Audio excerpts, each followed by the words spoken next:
Hey guys, tonight we're slipping through time to a place that smells like olive oil, sounds like looms clicking in distant rooms, and feels like walking on packed earth that's been swept smooth by people who don't get to complain about the work.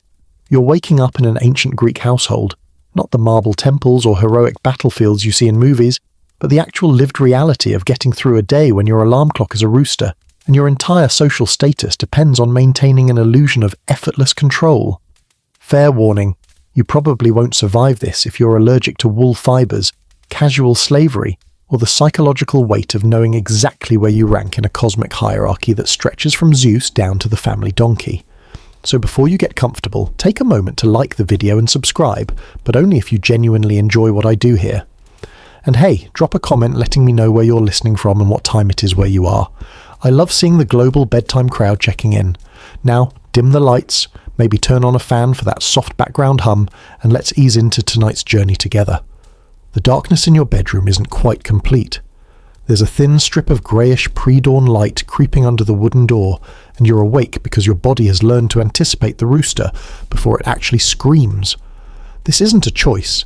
It's classical Athens around 420 BCE, and sleeping past sunrise marks you as either sick, lazy, or foreign. The room is small, maybe 10 feet by 12, with walls made of sun-dried mud brick that hold the coolness of night surprisingly well.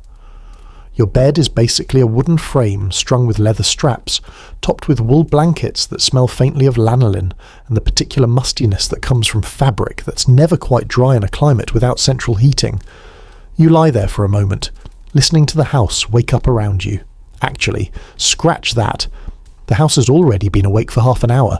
You can hear the distinctive scrape of the courtyard being swept, the soft clink of pottery, and the low murmur of slaves communicating in that careful, under-the-breath way people develop when they're not allowed to make noise but still have to coordinate tasks.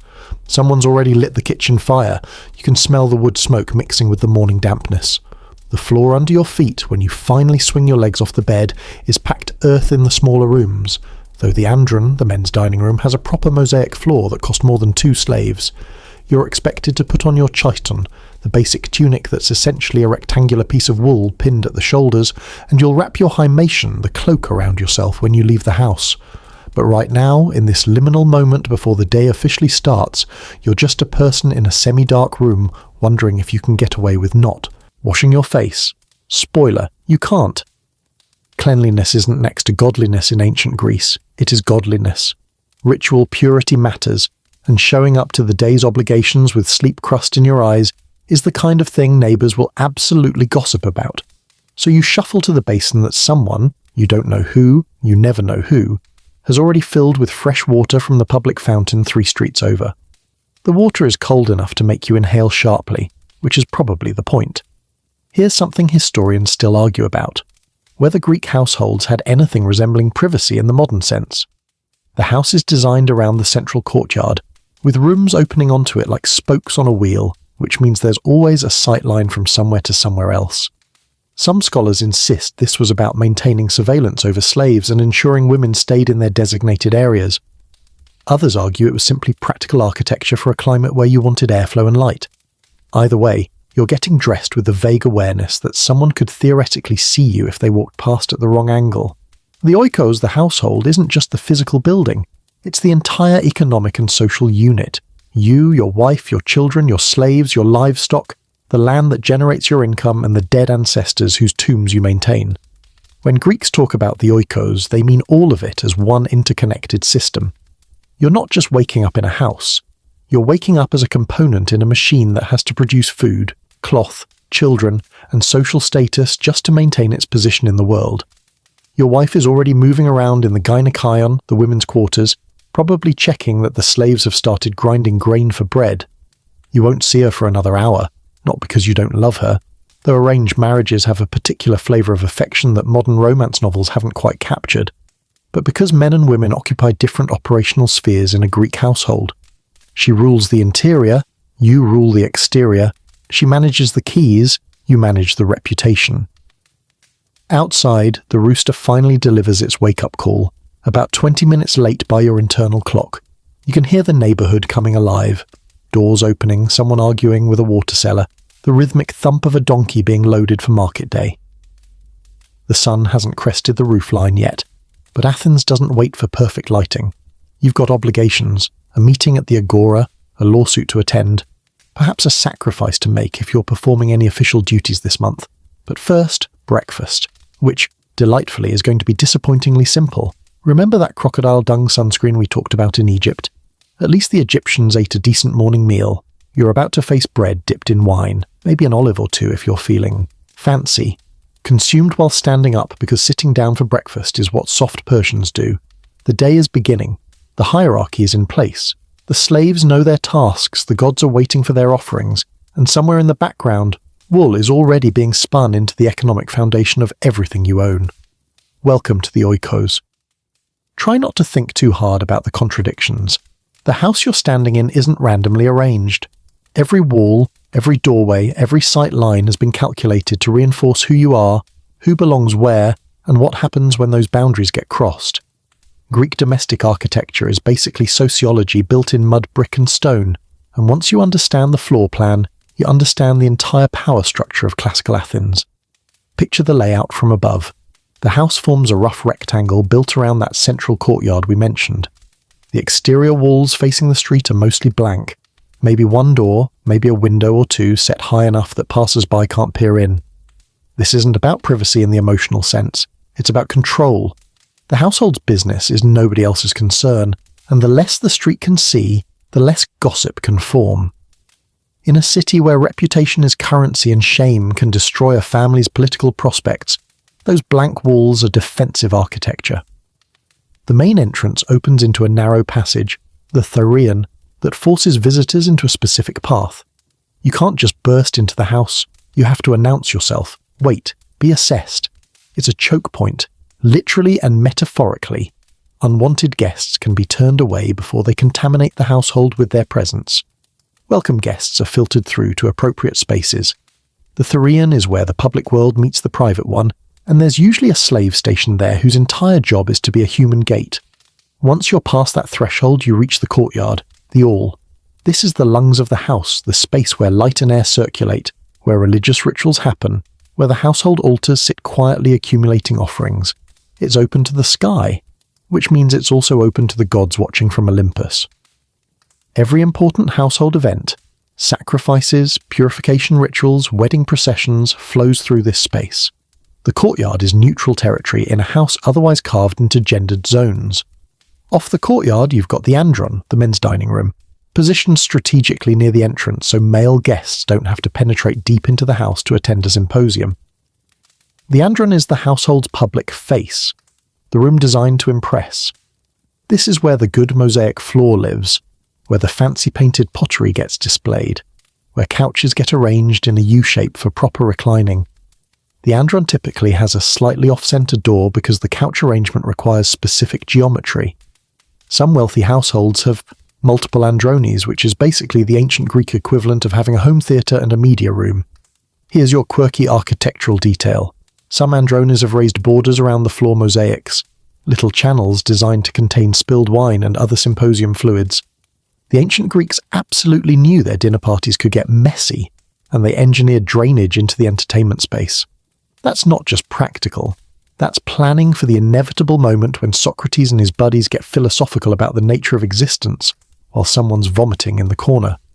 Now, deeper into the house, past the courtyard and away from the street-side rooms, you find the gynekeion, the women's quarters. This is where your wife, daughters, and female slaves spend most of their time. The gynekeion is typically on an upper floor if the house has 2 stories, or in the most interior protected rooms if it's single-story. Some houses have the gynekeion accessible only by ladder or a narrow staircase, which makes the separation literal and difficult to breach. Historians still argue whether the gynekeion was actually a locked prison or simply a designated space that women chose to occupy for practical reasons. The truth probably lands somewhere in the nuanced middle. Women definitely couldn't roam freely outside the house without specific purpose and usually male accompaniment. But inside the house, the gynekeion was their domain. They controlled its rhythms, its work, its social interactions. It was restriction and authority wrapped together in a complicated package. The gynekeion is where the looms live, where children get nursed and minded, where female slaves sleep crowded together. where the household's textile production happens. Remember, in a world without factories, every piece of cloth your family wears or sells has to be made by hand in these rooms by women's labour. The gynaekeon isn't just living quarters, it's the household's primary manufacturing centre. Between the men's space and the women's space, you've got service areas, the kitchen, storerooms, a possible bathroom, though that's generous, we're talking a basin and chamber pot situation, and slave quarters that are basically whatever space is left over. The kitchen is often separate from the main house to reduce fire risk, sometimes just a lean-to structure in the courtyard. Cooking is smoky, dangerous work that involves open flames and clay ovens, so keeping it semi-detached makes sense. The storeroom, the tamion, is the household's economic heart. This is where the grain, oil, wine, wool, and everything else of value gets locked away. Your wife carries the keys to the tamion, which gives her real power despite all the speeches about male authority. She determines daily rations, she tracks inventory, she decides when supplies need replenishing. Control the storeroom. Control the household's survival. Here's the thing about this. Architectural division. It's not just about separating men from women, it's about creating a hierarchy of spaces that mirrors the social hierarchy outside. The andron is for citizens and their equals. The courtyard is for household rituals and controlled movement. The gynaekeon is for reproduction and production. Slave spaces are wherever's convenient. The house physically manifests the Greek worldview that different types of people require different types of containment. Some modern scholars point out that this rigid division might be more ideal than practice. Smaller, poorer households couldn't afford elaborate separations. Everyone lived more jumbled together. But the wealthy households that dominate our archaeological evidence really did build these gender walls into their foundations.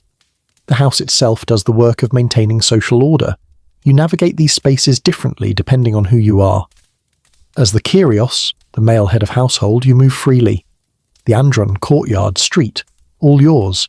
Your wife moves from gynaekeon to courtyard for rituals, maybe to the storeroom, rarely beyond. Slaves move everywhere because someone has to do the actual work, but they're supposed to be invisible while doing it. Children exist in a weird liminal state until boys transition to the men's world and girls prepare for marriage into someone else's gynaekeon. The house teaches you where you belong, and if you forget, the walls will remind you. While you were lying in bed contemplating that cold water basin, the household slaves were already 2 hours into their workday. They didn't get to debate whether to wash their faces. They were hauling the water you're now splashing on yourself, lighting the fires that are warming the kitchen, sweeping the courtyard you'll walk across without noticing it's clean. Slavery in ancient Greece isn't a background detail. It's the operating system that makes everything else possible. The average Athenian household owns between 3 and 12 slaves depending on wealth. Really prosperous families might have 50. The poorer citizens might own just 1. But unless you're genuinely destitute, you own at least somebody. The entire Greek economy runs on the assumption that citizens don't do certain kinds of work. That's what slaves are for. Not because the work is physically impossible for free men, but because doing it would compromise your status as a citizen with time for politics, philosophy, and gymnasium loitering. Your slaves woke up when the night sky was still properly dark, maybe around 4 a.m. by modern reckoning. They sleep in corners, storerooms, or all crowded into one designated slave room that's got nothing like the individual sleeping space you enjoy. The hierarchy extends even to unconsciousness. Your rest is private and protected. Theirs is communal and interrupted. The first slave up is probably the one assigned to fire duty. Fire in ancient Greece isn't something you casually restart with matches or a lighter. If the household fire goes completely out overnight, someone has to go beg hot coals from a neighbour or use a fire drill, basically rubbing sticks together with technique and desperation. So the fire slave's job is to keep embers alive through the night and coax them back to flames before anyone free wakes up and wants breakfast. This involves carefully banking coals in ash, maintaining proper airflow, feeding tiny twigs before graduating to actual wood. It's skilled work that nobody acknowledges as skilled. Then there's the water situation. Athens has public fountains fed by aqueducts and natural springs, which sounds civilized until you realize someone still has to walk to those fountains, wait in line. Yes, ancient Greek water fountain lines were apparently as tedious as modern coffee shop lines. Fill heavy ceramic jars and haul them back to the house. This is overwhelmingly women's work, usually female slaves doing multiple trips before sunrise. A large household might need 20 or 30 gallons of water daily for drinking, cooking, washing, and ritual purposes. That's not a one-trip situation. That's multiple slaves making multiple journeys while balancing ceramic vessels that weigh a solid chunk even when empty. Here's your quirky historical detail. Some Greek vases that survive in museums are actually the water jug slaves used for these fountain runs. The hydria, a three-handled water jar, wasn't just decorative pottery. It was functional technology, designed with 2 horizontal handles for lifting when full and 1 vertical handle for pouring. When you see a hydria painted with scenes of women at fountains, you're looking at ancient Greek meta art. Water jugs decorated with pictures of women using water jugs. While water is being hauled, another slave is grinding grain. This is absolutely brutal work. You're kneeling in front of a saddle quern, basically 2 stones, 1 concave, 1 convex, and pushing grain back and forth, crushing kernels into flour with upper body strength and endless repetition. It takes about an hour of grinding to produce enough flour for one day's bread for a family. Your knees hurt, your shoulders burn, and you're breathing in flour dust that'll probably contribute to respiratory problems nobody in ancient Greece has connected to occupational health hazards. The Greeks didn't have rotary mills yet. Those are a Roman innovation. So every grain of flour is produced by human muscle power applied to stone. The slaves doing this work developed distinctive skeletal wear patterns that archaeologists can identify in ancient remains. There's literally physical evidence ground into their bones from the repetitive motion of feeding the household. Historians still argue about whether Greek slaves could reasonably expect eventual freedom. Some did get manumitted, freed legally, often in their master's will or as reward for exceptional service, but the rates are debated. Some scholars think manumission was relatively common, creating hope that made the system tolerable. Others argue it was rare enough that most slaves died in bondage, and the possibility of freedom was just a control mechanism. Either way, the slaves lighting your fires this morning probably aren't doing it because they expect their labour to earn eventual citizenship. Slavery in Athens is weird compared to later systems. There's no racial component. Slaves come from all over the Mediterranean, captured in war or purchased from pirates or born into slavery. A slave might be Greek, might be Thracian, might be from Asia Minor. Some slaves are educated and work as tutors or accountants. Others work in mines under conditions that make household slavery look merciful. The philosophical consensus is that some people are natural slaves. Aristotle will argue this point explicitly, but the practical reality is messier and more opportunistic. Your house slaves know you personally. They know your routines, your preferences, your weaknesses. They hear your arguments with your wife. They see you drunk after symposia. They know which sacrifices you skip and which gods you're actually afraid of. This creates a strange intimacy without equality. You trust them with your household's operation, but not with personhood. They might have specialized skills you lack: cooking, weaving, accounting, but they'll never have the legal standing to use those skills independently. The cook is starting breakfast now, such as it is. Bread dough that was mixed yesterday gets shaped and put near the fire. Wine gets diluted with water in the proportions you prefer. A few olives get counted out. The cook knows you like your bread slightly burnt on one side and will make that happen without being asked, because remembering preferences is survival strategy when someone owns you. There's no breakfast bell, no formal announcement. The food just appears when you enter the appropriate room, as if by magic, which is exactly how you prefer to experience labour you didn't perform. The slave who swept the courtyard has made themselves invisible. The one who brought your washing water has already moved on to other tasks. You're inhabiting a house that functions seamlessly because people you own are making it function. This is normal. This is Tuesday. This is the invisible machinery of classical civilization, running on human fuel that doesn't get to sleep in. So here you are, standing in or near the kitchen area, facing what passes for breakfast in classical Athens. A chunk of barley bread that's dense enough to use as a doorstop, and a cup of watered wine that's somehow both vinegary and necessary. If you were expecting Greek yogurt with honey and fresh fruit artfully arranged on handmade pottery, I have bad news about branding versus historical reality. The bread, artos or maza, depending on whether it's baked or more of a porridge consistency, is the foundation of every meal, but at breakfast it's essentially the entire meal. This isn't the fluffy white bread of modern sandwiches. This is coarse barley flour, maybe some wheat if you're prosperous, mixed with water and a bit of salt, then baked into a dense loaf that requires serious jaw strength. The crust is hard. The interior is chewy. It tastes like grain and determination. You're not savouring it. You're consuming fuel. And here's the thing Greeks do that will seem absolutely unhinged to modern sensibilities. You dip that bread directly into wine. Not honey, not olive oil, though sometimes as a treat. Wine. Specifically, wine that's been cut with water because drinking it straight is what Scythian barbarians do, and you're a civilized person with standards. The standard ratio is 3 parts water to 1 part wine, though some households go as far as 5 to 1 if they're being particularly virtuous or cheap. The wine-soaked bread softens just enough to be chewable without dislocating your jaw, and the combination creates this weird, savoury tart alcoholic breakfast experience that ancient Greeks genuinely consider appropriate morning nutrition. It's not that they haven't discovered other foods. Olives, cheese, figs, and honey are all available. It's that eating elaborately in the morning is viewed as morally suspicious. Persians eat big breakfasts. Egyptians have morning feasts. Greeks have wine bread and judgment. You're eating this standing up, maybe leaning against a wall or a column in the courtyard. Definitely not sitting down at a table with linens and ceremony. Sitting for breakfast implies you have time to waste, which implies you're not a productive citizen with important business to conduct.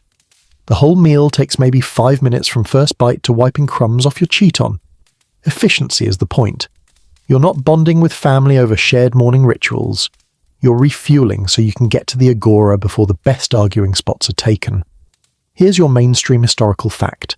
The Greeks genuinely believed that heavy morning meals made you sluggish and stupid. Medical writers like Hippocrates and Galen, who'll come along a bit later but is working from earlier theories, argue that eating a big breakfast burdens the digestive system when it should be supporting mental acuity.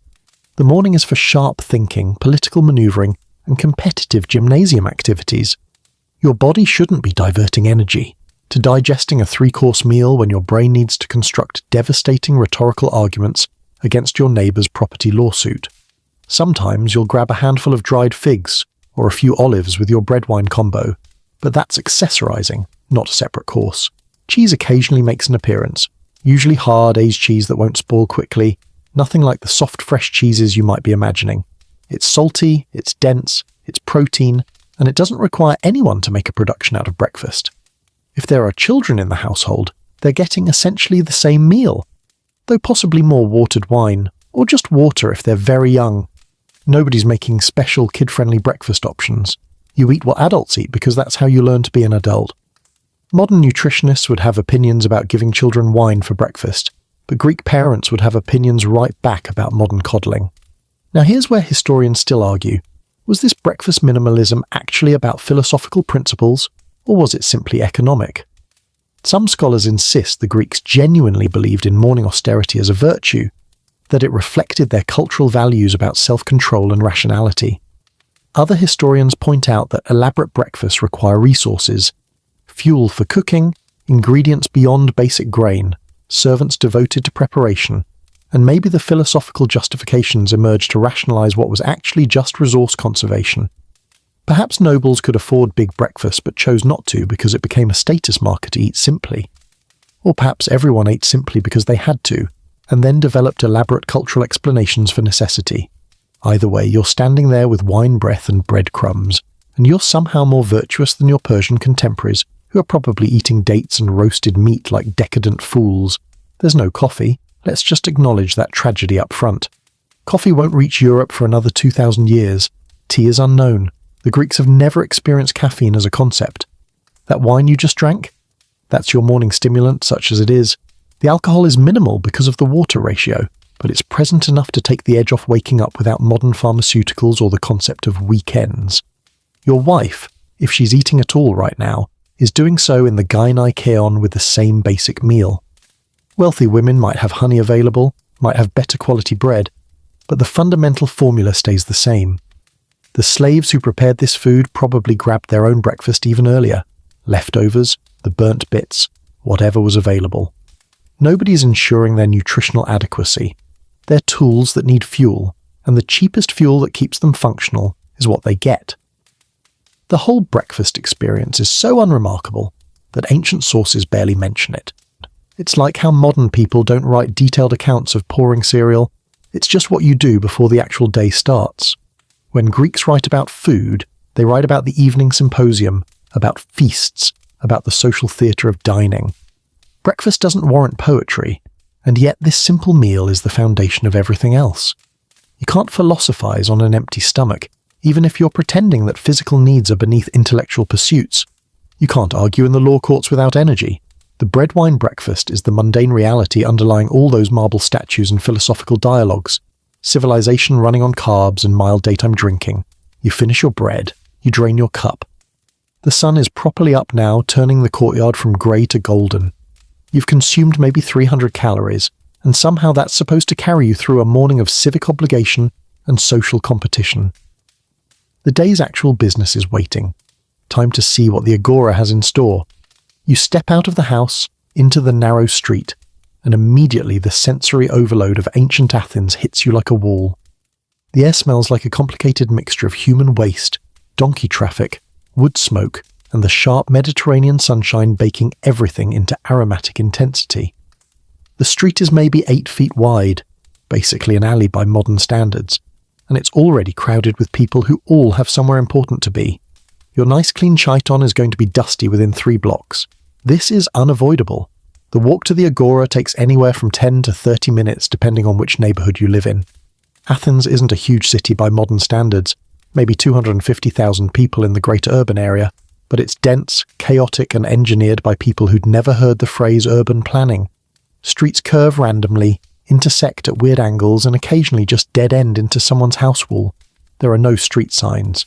You navigate by landmarks, the shoemaker's shop, the Herm statue with a chipped nose, the spot where someone got murdered last year and nobody's bothered cleaning up the memorial offerings. You're not walking alone. Other men, always men at this hour heading this direction, are converging on the agora like blood cells flowing toward the city's heart. This is where Athenian democracy actually happens, and if you're not there, you don't exist politically. Missing the agora means missing the lawsuits, the gossip, the voting, the negotiations, the chance to be seen being a citizen. And being seen is half the job. The agora itself is a large open plaza surrounded by stoas, those covered colonnades that provide shade and shopping and spots to loiter professionally. The centre is open to the sky, which means it gets brutally hot in summer and muddy in winter, but it's also where the assembly meets, where religious processions gather, where the marketplace sets up, and where every significant piece of civic business gets transacted. It's part town square, part shopping mall, part courthouse, part LinkedIn networking event, except everyone's wearing bedsheets, and the stakes include actual exile or execution. The first order of business is usually checking what's new, who's been charged with what, which politician is proposing which insane policy. Has anyone died who might affect your property interests? You catch up on news by literally walking up to groups of men and inserting yourself into their conversations. There's no newspaper, no Twitter feed. You gather intelligence the old-fashioned way, eavesdropping and strategic social positioning. Here's your mainstream historical fact. Athenian citizens were aggressively litigious. The city had somewhere between 200 and 500 jurors serving on any given day, hearing cases that range from murder to my neighbour's tree branches are technically overhanging my property. Greeks sued each other constantly, enthusiastically, creatively. It was civic participation and blood sport combined. If you've made it to adulthood without either suing someone or being sued, you're either exceptionally diplomatic or suspiciously uninvolved in public life. And here's the thing about Greek lawsuits. There are no professional lawyers. You represent yourself. You write your own speech or hire a logographer, a professional speechwriter, to craft arguments you'll deliver personally. Trials are decided by massive juries, sometimes 201 citizens, sometimes 501, occasionally even more for important cases. These jurors don't deliberate. They just vote immediately after hearing both sides. No appeals, no retrials, the majority rules, and whatever they decide is final. So this morning, you might be heading to court. Maybe you're prosecuting that guy who insulted your wife in the marketplace last month. Maybe you're defending yourself against accusations that you didn't properly maintain your deceased father's tomb. Maybe you're serving as a juror and will spend the morning listening to 2 neighbours scream at each other about a disputed property boundary while you try to stay awake and decide who's lying less creatively. The courtroom, really just a designated section of the agora or a nearby building, is already filling up. Jurors get paid a small fee for their service, which means you get a lot of elderly citizens and poor men who need the income. This is democracy, but it's democracy with an economic skew. Wealthy men like you theoretically serve on juries out of civic duty, but you can also afford to skip it if you have more important business. Poor citizens can't afford not to show up. Here's your quirky detail. Jurors voted using bronze tokens with either hollow or solid centers, dropped into specific urns to indicate guilty or innocent. The counting was public, but individual votes were anonymous. You couldn't tell who voted which way just by watching. This system was designed explicitly to prevent intimidation and bribery, which tells you that intimidation and bribery were absolutely things people tried before this clever ballot technology was invented. If you're not in court this morning, you're probably politicking. Democracy in Athens is direct and participatory in ways that would exhaust modern citizens. The assembly meets roughly every 9 days, and attendance is expected if you want your voice to matter. But between formal assembly meetings, there's constant informal lobbying, alliance building, rumour spreading, and strategic positioning. You need to know who's angry at whom, who's proposing what, which policies might affect your property or business interests. Historians still argue whether Athenian democracy was actually egalitarian, or just oligarchy with better PR. On paper, every citizen has equal political rights. In practice, the men with wealth, education, and free time dominate the actual political process. You can theoretically address the assembly as a poor farmer, but you're competing for attention against trained orators who've been practicing rhetoric since childhood. The playing field is level in theory, dramatically tilted in execution. You're also here to be seen conducting business. Maybe you're meeting someone about a land deal. Maybe you're checking prices at the marketplace stalls.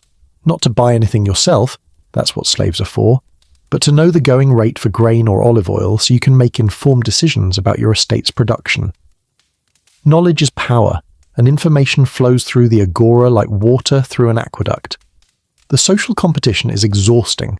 Everyone's performing success, virtue, civic engagement. You nod at rivals, embrace political allies, cut enemies with calculated coldness. Someone compliments your himation, the cloak that cost 2 months of a labourer's wages, and you have to modestly deflect while ensuring they understood exactly how expensive it was. It's LinkedIn networking combined with high school social dynamics, except the consequences include political exile instead of just awkward cafeteria seating. Mid-morning, you might duck into one of the stowers for shade and more concentrated conversation. These covered walkways are where philosophical discussions happen, where sophists offer lessons for fees, where merchants display goods. Socrates is allegedly around here somewhere, annoying people with questions about virtue and knowledge. You avoid him. The man's brilliant but deeply inconvenient at parties. The sun climbs higher, the agora gets hotter and more crowded. You've sued someone, been sued back, voted on a jury, argued about grain tariffs, and maintained your social position through 3 hours of strategic conversation. Your feet hurt from standing on stone pavement. You're thirsty, but drinking water from the public fountain marks you as desperate. Eventually, business concludes, or at least reaches a natural pause. You've done your civic duty, maintained your networks, and reminded Athens that you exist. Time to head home for the midday meal, which will be only marginally more elaborate than breakfast. The Kyrios' morning obligations complete. Democracy performed. Lawsuits pending. While you are outperforming democracy and accumulating lawsuit paperwork, your wife has been running an operation that would make a modern logistics manager weep with envy. She's up, she's organised, and she's holding the keys that control everything the household actually needs to survive. Those philosophical debates about male authority and women's natural inferiority, they stop at the storeroom door because the man who controls the agora doesn't control the grain supply, and everyone knows it even if nobody says it out loud. The keys are literal, physical objects. Iron, heavy, worn smooth from daily handling. They hang from your wife's belt or live in a special box in the Genikaion, and they unlock the tamion where everything valuable is stored. Grain, oil, wine, wool, preserved foods, cloth, household equipment. It's all behind locked doors that only she can open. This isn't a symbolic responsibility. This is actual power over the household's survival, wrapped in enough social fiction that men can pretend they're still in charge. Here's how her morning went while you were arguing about property boundaries. She woke up even earlier than you did, checked that the slaves had started fires correctly, supervised the grain grinding for bread, inventoried yesterday's water usage, and made 17 micro-decisions about resource allocation before you finished your wine-soaked breakfast. She knows exactly how much barley is left, how long the olive oil will last, which slaves are reliable and which need watching. She's running the household economy with the precision of a CFO, except her title is just wife, and her authority is supposed to be non-existent. The daily ration distribution is where her power becomes visible. Each morning she portions out what the household needs: grain for bread, oil for cooking and lamps, wine for diluting, firewood for the hearth. She knows the slaves' appetites, the family's consumption patterns, the seasonal variations in availability. She calculates buffers for unexpected guests, religious festivals, and potential shortages. She's doing math in her head that would require spreadsheets if this were a modern corporation. The slaves line up, or rather, the senior slave who manages other slaves lines up to receive daily allotments. Your wife measures grain into baskets, counts out specific amounts of oil, allocates exactly enough wine for the day's meals. Nothing gets distributed without her approval. Nothing gets wasted without her knowing. She's tracking inventory loss, spoilage, theft, and legitimate consumption simultaneously. She probably knows the household's resource situation better than you know your own legal arguments. Here's your mainstream historical fact. Greek women, especially those managing significant households, were expected to be literate and numerate for exactly this reason. The cultural narrative insisted women were intellectually inferior to men, but the practical reality required them to track complex inventories, calculate rations, manage budgets, and coordinate production schedules. Some of the household management manuals that survive, like Xenophon's Economicus, explicitly acknowledge that wives need training in accounting, storage techniques, and personnel management. The cognitive dissonance is spectacular. She also manages the household's textile production, which isn't just making clothes for family members, it's a major economic activity. Remember those looms in the Gynekaion? They're producing cloth that gets sold for income, traded for other goods, or stored as a form of wealth. Finished cloth is valuable, portable, and always in demand. Your wife oversees which slaves work which looms, what types of cloth get produced, quality control, and sales strategy. She's running a small manufacturing operation while supposedly being too delicate and simple-minded for public life. The decisions she makes ripple through the entire household. If she miscalculates grain reserves, people go hungry. If she allocates resources poorly, the household runs inefficient. If she fails to maintain discipline among female slaves, production drops. But here's the performance everyone maintains.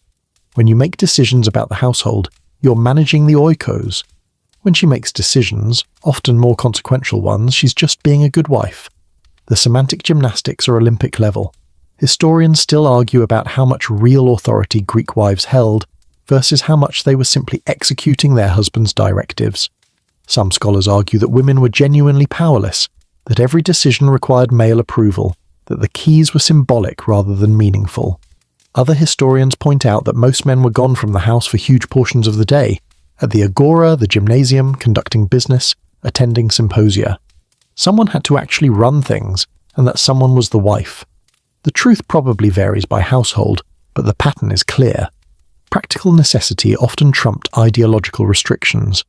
Your wife also handles discipline among the female slaves, which is its own complicated power dynamic. She can't legally beat them to death, that's your prerogative as property owner, but she can assign punishments, withhold privileges, promote or demote within the slave hierarchy, and generally make their lives easier or harder. Some wealthy women apparently developed genuine affection for long-term slaves. Others treated them as interchangeable tools. The emotional landscape is murky, and probably depended heavily on individual personalities navigating a fundamentally dehumanizing system. She's also the primary educator for daughters, teaching them the skills they'll need in their future husbands' households: weaving, household management, appropriate silence, how to navigate gender restrictions while actually getting work done. Sons stay with her until around age 7, when they transition to male educators in the men's world. So she's got childcare and education mixed into her resource management and manufacturing oversight. Here's your quirky detail. Some Greek houses had mechanical counters built into their storeroom locks, primitive tally systems that tracked how many times the door was opened. This wasn't about trusting the wife. It was about creating accountability in case of theft or unexplained inventory loss. The technology suggests that household economics was serious enough to warrant physical security measures, and that wives' management decisions were important enough to track mechanically. Right now, mid-morning, she's probably checking on bread production, ensuring lunch preparations are underway, maybe inspecting the weaving work that's been done since yesterday.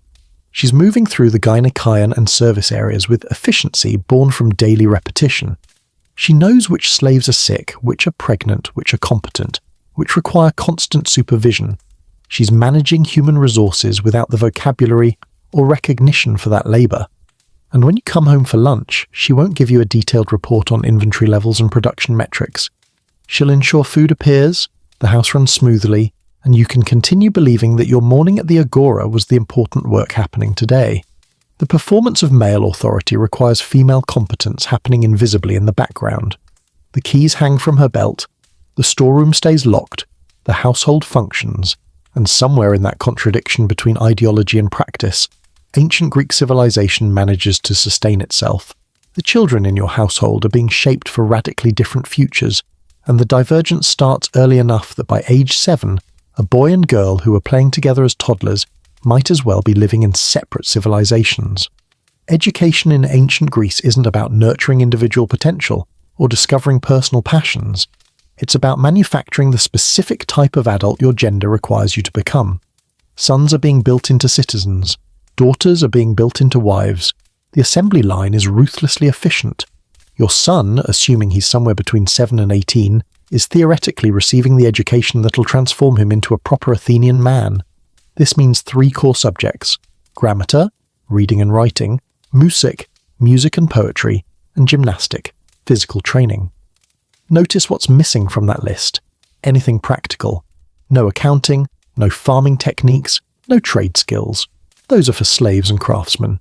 Your son is learning to be a citizen, which means learning to participate in democracy, appreciate culture, and look good naked at the gymnasium. The grammatistes, the reading and writing teacher, comes to the house or teaches in a small rented space that barely qualifies as a school. There's no classroom in the modern sense, no desks, definitely no cheerful educational posters about sharing. Your son sits on a stool or the floor with maybe 5 to 10 other boys, and they practice writing on wax tablets with pointed styluses, while the teacher circulates with a stick he's absolutely willing to use. The curriculum starts with learning the alphabet, then moves to copying poetry, usually Homer, because if you're going to spend years memorizing text, it might as well be about glorious violence and divine intervention. Here's your mainstream historical fact. Athenian boys were expected to memorize enormous chunks of the Iliad and Odyssey. We're talking thousands of lines of epic poetry, committed to memory through repetition and recitation. This wasn't just cultural education, it was ethical training.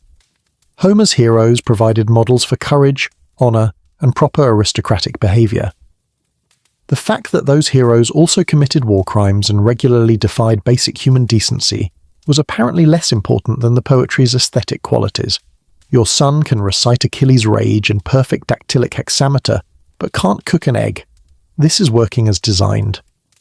The musikos, the music teacher, teaches your son to play the lyre and possibly the aulos, a double reed instrument that sounds like an oboe having an anxiety attack. Music education is considered essential for developing proper character and emotional refinement. The Greeks genuinely believed that certain musical modes could make you brave or cowardly, rational or passionate. It's like ancient neuroscience except without the neuroscience part. Just vibes and theoretical frameworks that won't be questioned for centuries. Then there's the gymnasium, which is where your son spends a truly alarming amount of time. The gymnasium isn't just a gym, it's a combination athletic facility, social club, and philosophical discussion space. Boys and young men exercise completely naked. The word gymnasium literally comes from gymnos, meaning naked, because apparently the Greeks couldn't do anything subtly. They run, wrestle, throw the discus and javelin, practice long jump, and generally sculpt their bodies into the ideal form that'll make philosophers wax poetic about the relationship between physical and moral beauty.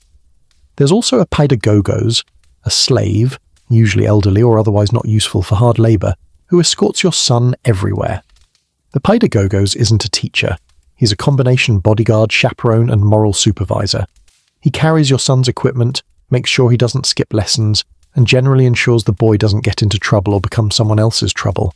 The Paidagogos has authority to discipline your son physically, which creates this weird dynamic where a slave can hit a free child for the child's own good. The power hierarchy gets complicated when education is involved. Now, your daughter. Oh boy, her education is happening entirely within the gynekaion, and it looks nothing like her brother's experience. She's not learning to read and write.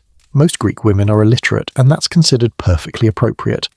She's not studying Homer or playing the lyre. She's learning to weave, to manage a household, to be silent in mixed company, and to prepare herself for the day she'll be handed over to a husband she probably hasn't chosen and might not have met before the wedding negotiations conclude. The primary educator is your wife, with assistance from older female slaves who've been doing this work for decades. Your daughter learns by doing. She starts with simple spinning, graduates to basic weaving, eventually works up to complex patterns and fine cloth production. By the time she's 12 or 13, she should be able to produce professional quality textiles. This isn't a hobby. This is job training for her future role as a household economic manager. She's also learning household management through observation and participation. She watches how her mother distributes rations, manages slaves, tracks inventory, handles discipline. She's absorbing the unspoken curriculum, how to wield authority without appearing to claim it, how to make decisions while maintaining the fiction that men are deciding, how to be competent without threatening male ego. It's a masterclass in navigating systemic restrictions. Here's your quirky detail. Some wealthy families apparently taught daughters to read specifically so they could manage household accounts and read recipes or medical texts. But this education happened privately, within the home, and wasn't publicly acknowledged. A woman who could read might pretend she couldn't in social situations to avoid seeming too educated and therefore unmarriageable. The performance of appropriate ignorance was its own skill set. Historians still argue about whether some Greek women received more extensive education than sources admit. The evidence is frustratingly sparse because women's education happened privately and wasn't considered worth documenting. We know a handful of educated women existed. Poets like Sappho, philosophers like Diotima, if she was real and not Plato's invention. But whether they represented rare exceptions or a hidden pattern of female education is genuinely disputed. The silence in the sources might mean women weren't educated, or it might mean their education wasn't deemed noteworthy by male authors. Absence of evidence isn't evidence of absence, but it's also not evidence of presence. We're guessing. Your daughter is also learning the social performance of femininity, how to lower her eyes, how to speak softly when she speaks at all, how to move through space without drawing attention. She's being trained in invisibility, in occupying room without seeming to occupy it. These aren't written lessons. They're transmitted through correction, modelling, and the subtle weight of social expectation. The age gap between your son's and daughter's futures is stark. Your son will marry sometime in his late 20s or early 30s, after he's established himself politically and economically. Your daughter will marry around age 14 or 15, as soon as she's considered physically capable of bearing children. She's being prepared for transition to another man's household while she's still barely adolescent. Your son is being prepared to eventually inherit your position. The educational divergence reflects their fundamentally different destinies. Neither child asked for this. Neither gets to opt out. The son who'd rather weave than wrestle still has to go to the gymnasium. The daughter who wants to read Homer still gets handed a spindle. Ancient Greece has very firm ideas about what kind of adults it needs to produce, and individual preference doesn't factor into the equation. The children are being moulded. The future is being manufactured, and somewhere in the Gynekeion, your daughter is learning to weave the cloth that'll wrap around the contradictions nobody's willing to name. The sound that dominates the Gynekeion, the constant background noise that never quite stops, is the rhythmic click and thump of looms. Woolwork isn't happening occasionally when women feel like picking up a hobby. It's happening constantly, relentlessly, from the moment there's enough light to see the threads until darkness makes continuing dangerous. If you listen carefully from the courtyard, you can hear it. The wooden beams knocking, the weights swinging, the shuttle passing through the shed. It's the soundtrack of women's lives, and it never really ends. Here's what modern people don't grasp about ancient textile production.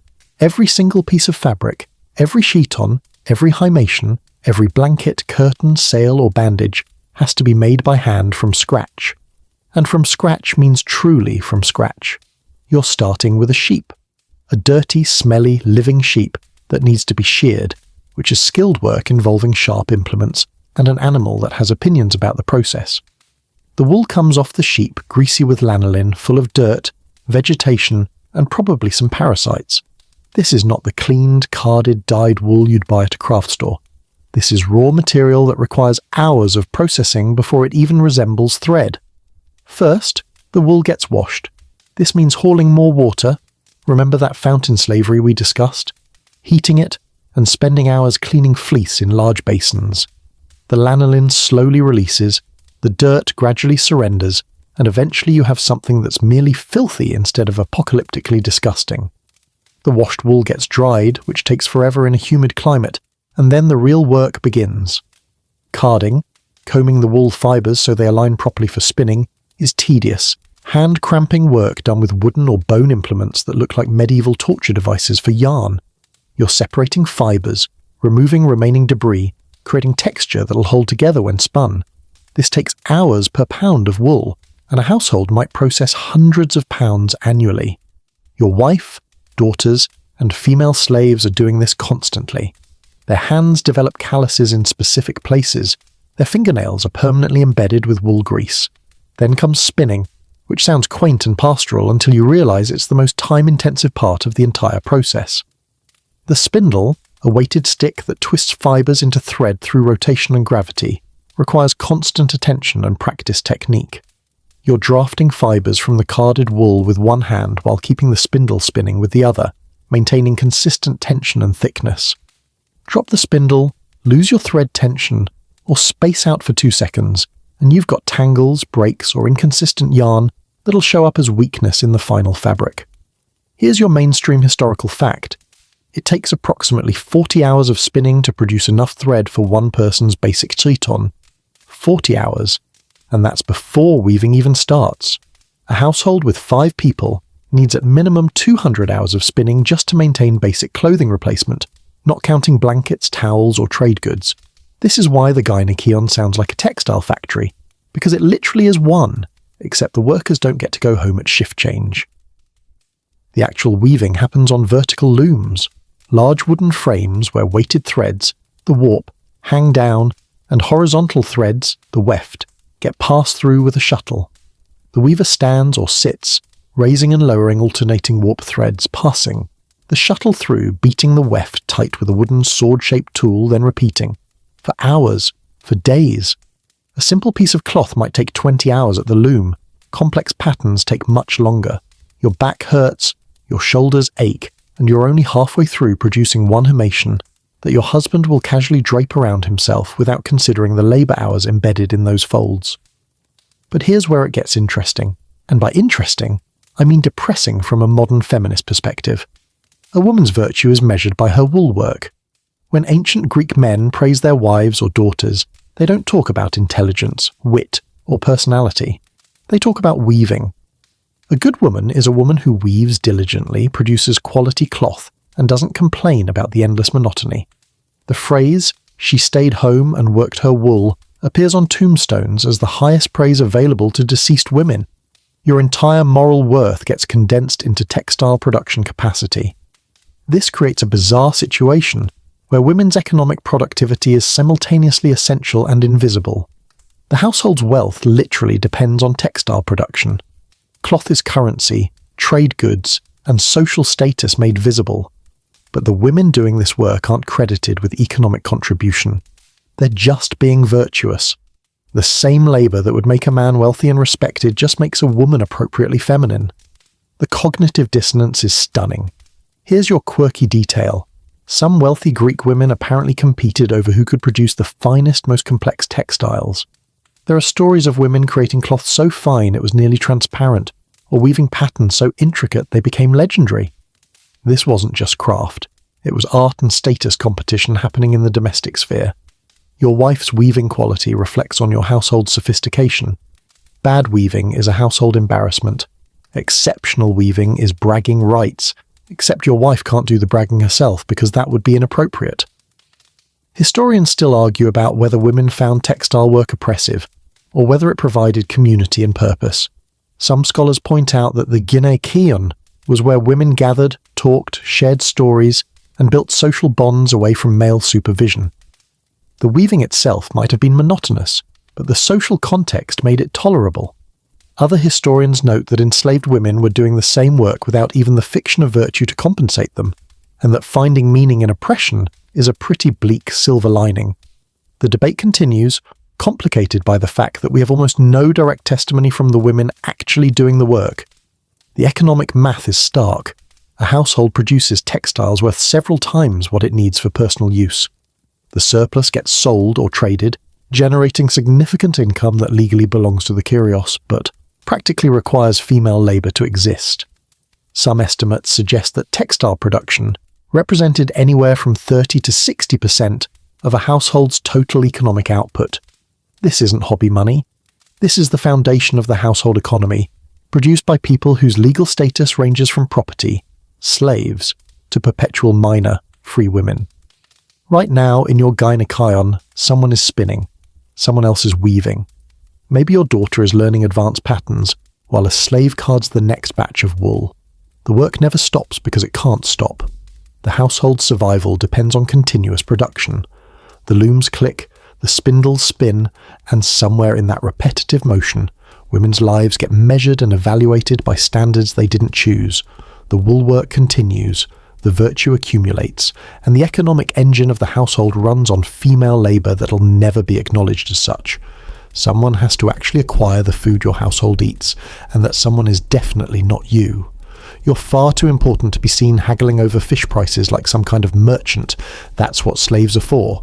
Or, in some households, wives accompanied by slaves for propriety and protection. But the fundamental truth remains. The marketplace is where theory meets reality, where the household's economic decisions get tested against actual vendors who absolutely will sell you spoiled goods if you're not paying attention. The marketplace, separate from the agora, though sometimes confusingly adjacent to it, is a sensory assault that starts about 2 blocks away. You smell it before you see it. Fish guts, human sweat, animal dung, overripe fruit, the particular tang of olive oil that's been sitting in the sun and underlying everything. The ancient Greek signature scent of inadequate sanitation meeting Mediterranean heat. Modern people romanticize classical Athens, but the marketplace smells like what it is. An open-air food distribution system operating without refrigeration, health inspections, or any concept of the germ theory of disease. Your household slave, let's say it's the cook or a trusted older servant who knows quality when they see it, arrives at the market around mid-morning when the selection is still decent, but the vendors are starting to worry about inventory that won't sell before it spoils. This timing is strategic. Too early, and prices are high because vendors are confident. Too late, and the good stuff is gone, leaving only the fish that have been lying in the sun for 4 hours and the vegetables that were questionable at dawn. The market is organised into rough sections. Fish here, vegetables there, oil and wine in another area, pottery and household goods somewhere else. But organised is generous. It's more like controlled chaos, with vendors shouting their prices, customers arguing back, chickens escaping their cages, and somewhere a goat is eating someone's inventory while its owner chases it. Through the crowd. The noise level is extraordinary. Everyone's yelling, haggling, gossiping, and conducting business at maximum volume. Here's your mainstream historical fact. Most Athenian food shopping happened daily because there's no effective refrigeration. You can't buy a week's worth of fish on Monday and expect it to still be edible by Friday. Salt preservation works for some things, but fresh food has to be purchased fresh, cooked quickly, and consumed immediately. This means someone from your household is at the market almost every single day, making the same rounds, seeing the same vendors, engaging in the same haggling rituals. The fish section is particularly intense. Athens is near the coast, so seafood is common and relatively affordable. If you're willing to accept that fresh is a generous description for fish that were caught at dawn, transported without ice, and are now being sold at noon, the cook knows to check the eyes, should be clear, not cloudy, smell the gills, should smell like ocean, not death, and feel the flesh, should be firm, not mushy. Vendors will absolutely try to hide yesterday's fish under today's catch. It's not personal, it's business in an economy where spoilage is a constant financial threat. The haggling is a dance everyone knows the steps to. The vendor opens with an absurd price. The buyer scoffs, insults the quality, offers something insultingly low. The vendor clutches their chest in mock offence, claims they're being driven to poverty by ungrateful customers. The buyer starts to walk away. The vendor calls them back with a slightly better price. This continues until they meet somewhere in the middle, both parties pretending they got the better deal. It's theatre, it's economics, and it's genuinely how prices get determined in a society without fixed retail pricing. Vegetables are less dramatic but require their own expertise. Onions, garlic, lentils, beans, cucumbers, and whatever's in season. The cook is checking for firmness, rejecting anything with soft spots or suspicious discoloration. Greens wilt fast in this heat, so leafy vegetables get purchased in small quantities. Dried goods like lentils and beans are safer investments. They keep longer and are less prone to vendor deception. Then there's olive oil, which is simultaneously everywhere and expensive. Good olive oil costs serious money because it requires significant labour to produce, harvesting olives, pressing them, storing the resulting oil. The cook is tasting samples, checking colour and clarity, trying to determine if this batch is worth the price or if the vendor is passing off lower quality oil as premium. Oil is a household staple for cooking, lamps, and personal care. Running out is not an option, but overpaying is shameful. Here's your quirky detail. Some vendors used false-bottomed measures to shortchange customers. You'd appear to get a full measure of grain or oil, but the container had a secret compartment that reduced the actual volume. Athens had market inspectors, metronomoi, whose job was to check weights and measures and punish cheaters, but enforcement was inconsistent, and a smart shopper brought their own measuring vessel to verify quantities. Trust no one. Verify everything. Historians still argue about how much economic independence women actually had in the marketplace. Some sources suggest respectable women rarely went to market themselves. They sent slaves to avoid mingling with the lower classes and foreign merchants. Other evidence suggests women did shop, especially in poorer households that couldn't afford numerous slaves. The truth probably varies by economic class and individual family customs. Wealthy women stayed home, poorer women made market runs, and everyone pretended this was about virtue rather than economics. The cook is also gathering intelligence while shopping. Who's selling what? What are the prices trending? Which vendors are reliable? What's scarce this week? This information flows back to your wife, who adjusts her inventory planning and resource allocation accordingly. The market isn't just where you buy food, it's where you gather economic intelligence that shapes household strategy. There's also social stratification visible in what people buy. Citizens purchase higher quality oil and occasionally meat. Poorer households subsist on lentils, barley, and the cheapest fish. Slaves sent to shop carry tokens or sealed orders so they can't skim money off the top, or at least can't skim, obviously. The marketplace makes economic inequality visible in a way that speeches about democracy cleverly avoid. The actual transaction involves physical currency, silver coins that get examined carefully because counterfeiting and coin shaving are real problems. The cook counts change meticulously, bites coins to test their authenticity. Soft metal means it's been alloyed with cheaper materials, and keeps everything visible to avoid accusations of theft. A slave caught stealing from market money faces severe punishment, possibly branding or worse. By early afternoon, the cook is heading home with baskets full of ingredients that'll become today's meals. The fish needs to be cooked immediately. The vegetables need washing and prep. The oil gets carefully stored, and tomorrow, someone will make this same trip again, because the household's appetite doesn't pause and the market's offerings don't keep. The marketplace, where economics meets reality, where slaves negotiate on behalf of masters, and where the smell of ancient commerce hangs heavy in the Mediterranean air. You return from the Agora sometime around midday, hot, dusty, and vaguely hungry in that way that doesn't quite demand immediate attention. The sun is at its peak, turning Athens into a kiln, and the sensible thing to do is get inside, eat something simple, and wait out the worst of the heat. The midday meal, Ariston, isn't an event. It's barely even a pause. It's fuel delivery disguised as social custom, and everyone involved knows not to expect anything memorable. The food is already waiting when you enter, which means someone timed the market run, the preparation, and your estimated return with the precision of people whose job security depends on anticipating needs. There's bread, obviously. Bread is eternal. Bread is inevitable. There might be cheese, some olives, possibly leftover fish from yesterday's dinner if it hasn't gone too aggressively suspicious in the heat. There's watered wine, because staying hydrated is important and plain water is for barbarians and the desperately poor. You eat standing up, or maybe sitting on a stool in the courtyard, but definitely not reclining on a couch like you will this evening. Reclining is for symposia, for serious dining, for meals that matter. Midday eating is functional. You're refueling between the morning's civic obligations and the afternoon's business or leisure. The meal takes maybe 10 minutes from first bite to brushing crumbs off your cheat-on.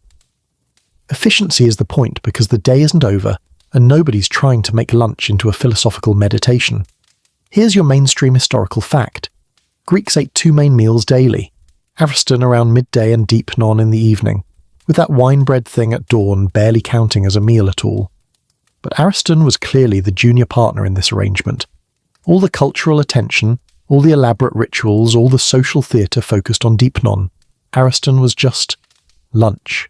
Necessary, forgettable, unremarkable. Ancient sources barely mention it except to note that it happened. No poetry celebrates the midday meal. No philosophical dialogues take place over Ariston. It's the meal equivalent of a status update nobody bothers reading. The food itself reflects this functional attitude. You're eating whatever's easy and quick. Yesterday's bread that's now slightly stale, olives preserved in brine, cheese that doesn't require cooking, maybe some raw vegetables if the cook feels ambitious. There's no cooking happening specifically for Ariston that would waste fuel and labour that's better saved for the evening meal. You're essentially eating snacks elevated to meal status through scheduling. If there is fish, it's probably small stuff. Anchovies, sardines, the kind of fish that's cheap and abundant and doesn't require elaborate preparation. You eat them whole, bones and all, which gives you protein and calcium and a texture experience that modern people would find confronting. The fish taste salty, oily, and vaguely of the sea. They died in several hours ago. You're not savouring them, you're consuming them. There's a difference. The cheese is hard, aged, and salty enough to make you reach for your watered wine repeatedly. This isn't fresh, soft cheese that spoils too quickly. This is cheese that's been aged for months, developing flavour profiles that range from acceptably sharp to potentially sentient. You slice it with a knife, eat it with bread, and try not to think too hard about the milk it came from or the conditions in which it was processed. Olives are reliable, at least. Brined, wrinkled, intensely flavoured. They're the nutritional equivalent of edible salt delivery systems, but they keep forever and provide fat and calories your body needs. You probably eat a dozen without counting, popping them in your mouth while standing in the shade of the courtyard colonnade, spitting the pits onto the ground where someone will sweep them up later. Here's your quirky detail. Some Greeks apparently ate cicadas as a crunchy snack during summer months when the insects were abundant. Ancient sources mention this casually, like, "Oh yeah, some people munch on cicadas," which suggests it was common enough not to be exotic but not universal enough to be standard. The protein-to-effort ratio was probably decent. Just grab the noisy bugs and pop them in your mouth. Modern entomophagy advocates would be proud, assuming they could get past the cultural squirm factor. Your wife is eating separately, probably in the gynekaion with the children, having essentially the same meal but in her own space. Men and women don't typically eat together during the day. That's reserved for evening meals when specific social occasions demand it, and even then the mixing is limited and controlled. Lunch is too casual, too functional, to require gendered supervision. Everyone just eats where they are, doing whatever they're doing. The children get the same food, possibly with more supervision to ensure they actually eat, instead of playing with their olives.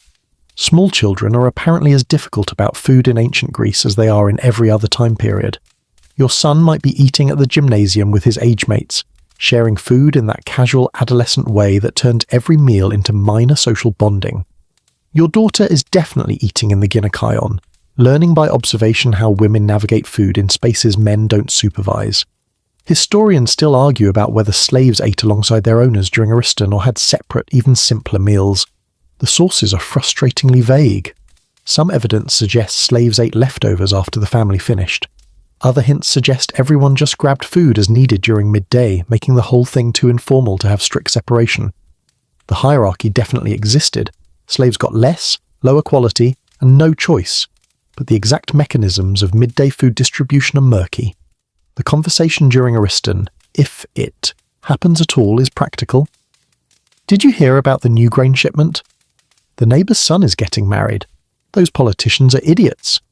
Nobody's delivering speeches or engaging in Socratic dialogue over lunch cheese. You're exchanging information, maybe complaining about the heat, possibly planning afternoon activities. It's refreshingly mundane compared to the performative discourse that dominates both morning agora time and evening symposia. You drink more watered wine, possibly at a higher ratio, 1 part wine to 5 parts water, instead of the breakfast 3-1.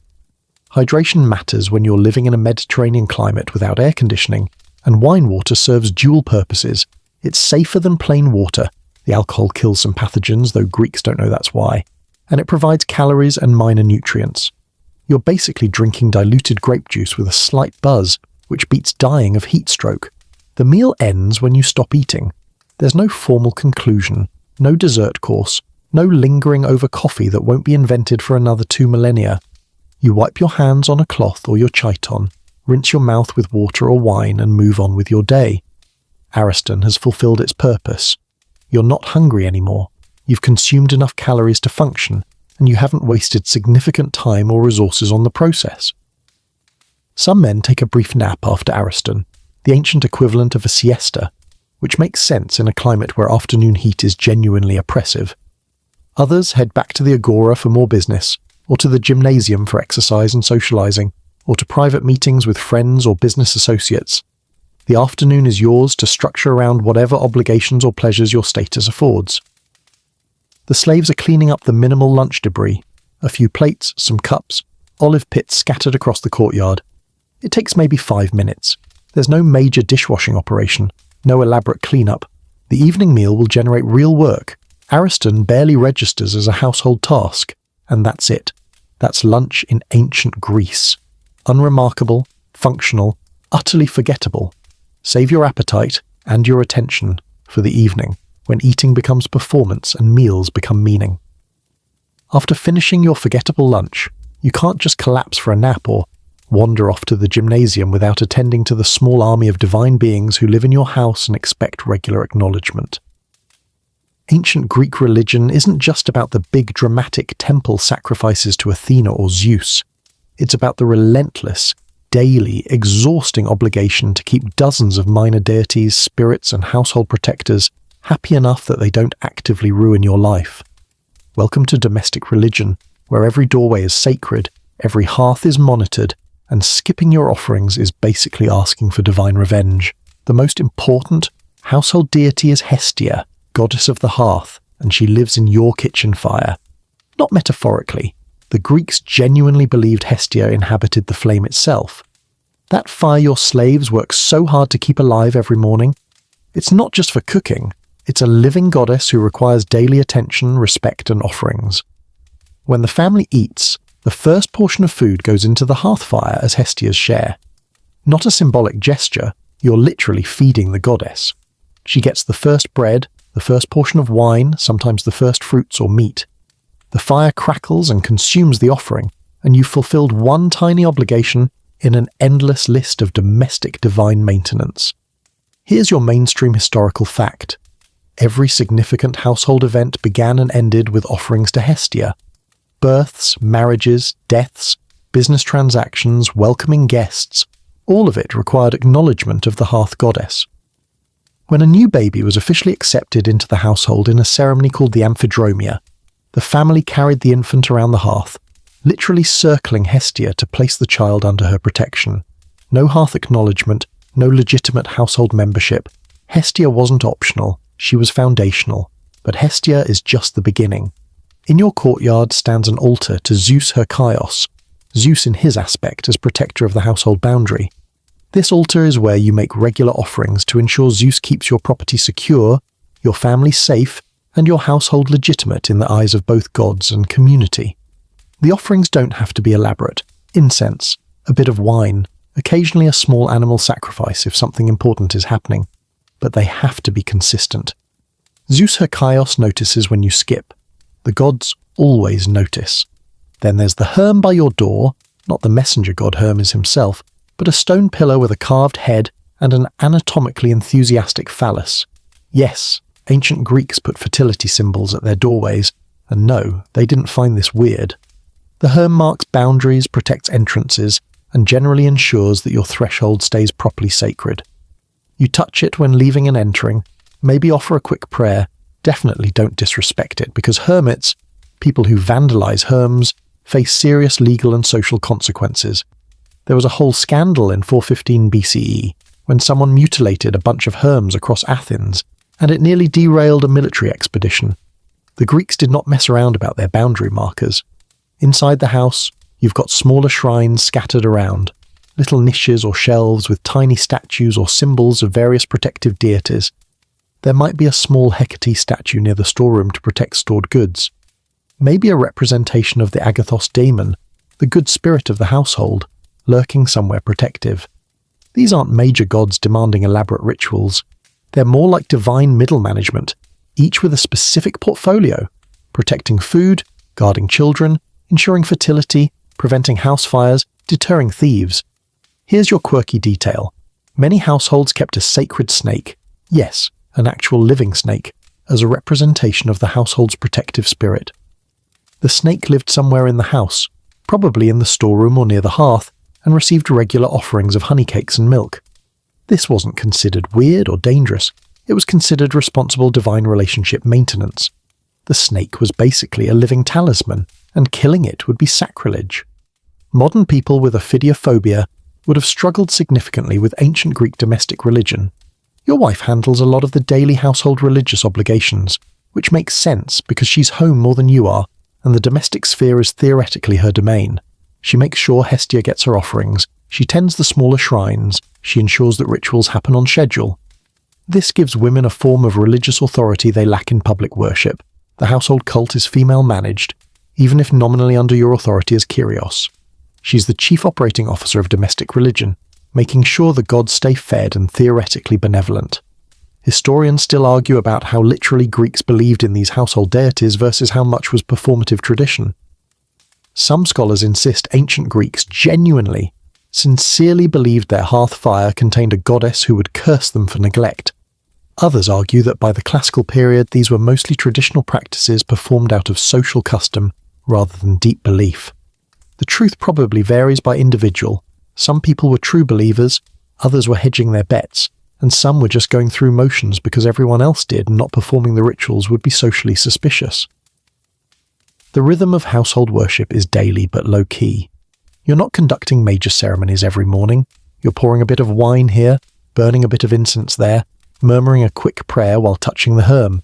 It's woven into the fabric of daily life so thoroughly that you probably don't consciously think about most of it. It's just what you do, like brushing your teeth in modern times, except the consequences of skipping are supposedly divine wrath instead of cavities. There are also monthly and annual household festivals that require more attention. The Numenia, the first day of each lunar month, requires special offerings and rituals. The Apaturia festival involves 3 days of household and clan celebrations every year. These bigger events mean sacrifices, feasting, and gathering with extended family to reaffirm connections and honour the household's ancestral spirits. Your social calendar is partly determined by religious obligation, and opting out isn't really an option unless you want neighbours questioning your piety. The ancestors are also part of your domestic religious landscape. Dead family members aren't gone. They're transformed into protective spirits who watch over the household from their tombs. You make regular offerings at family graves, pour libations, ensure the tombs are maintained. Neglecting the dead is asking for haunting, bad luck, or worse. The boundary between the living household and the dead ancestors is porous, constantly maintained through ritual acknowledgement. All of this, the hearth offerings, the boundary prayers, the snake feeding, the ancestor libations, creates a religious safety net that's simultaneously comforting and exhausting. You're never spiritually alone, but you're also never off duty. The gods are always watching, always expecting, always ready to punish neglect with anything from minor misfortune to major catastrophe. It's like having the world's most demanding roommates, except they're invisible, immortal, and capable of ruining your entire life if you forget their birthday. So you pour another bit of wine into the hearth. You touch the herm on your way past. You make sure someone remembered to leave honeycakes for the snake. The gods are fed, the spirits are acknowledged, and you've bought yourself another day of hopefully not being cursed. Divine maintenance, complete. Cosmic debt, temporarily settled. Afternoon activities, now permitted. As afternoon slides toward evening, the household shifts into preparation mode for the main event of the Greek day, the symposium. This isn't just dinner, it's theatre, politics, philosophy, and calculated social competition all wrapped in the fiction of friendly gathering. If you're hosting tonight, your household is currently transforming the andron from empty room to carefully staged performance space. And if you're not hosting, you're getting ready to attend someone else's symposium, which requires its own preparation because showing up inappropriately dressed or uninformed about the evening's theme marks you as culturally incompetent. The andron is being cleaned by slaves who understand that every surface will be scrutinized by guests looking for reasons to gossip about declining household standards. The mosaic floor gets swept and possibly even mopped. The couches, clinae, are being arranged in a careful U-shape around the room's perimeter, 7 to 11 couches depending on the room's size and your ambitions for the evening. These aren't comfortable upholstered furniture. They're wooden frames with leather or fabric stretched across, topped with cushions and throws that showcase your household's textile production quality. Remember that weaving we discussed? This is where it gets displayed for social evaluation.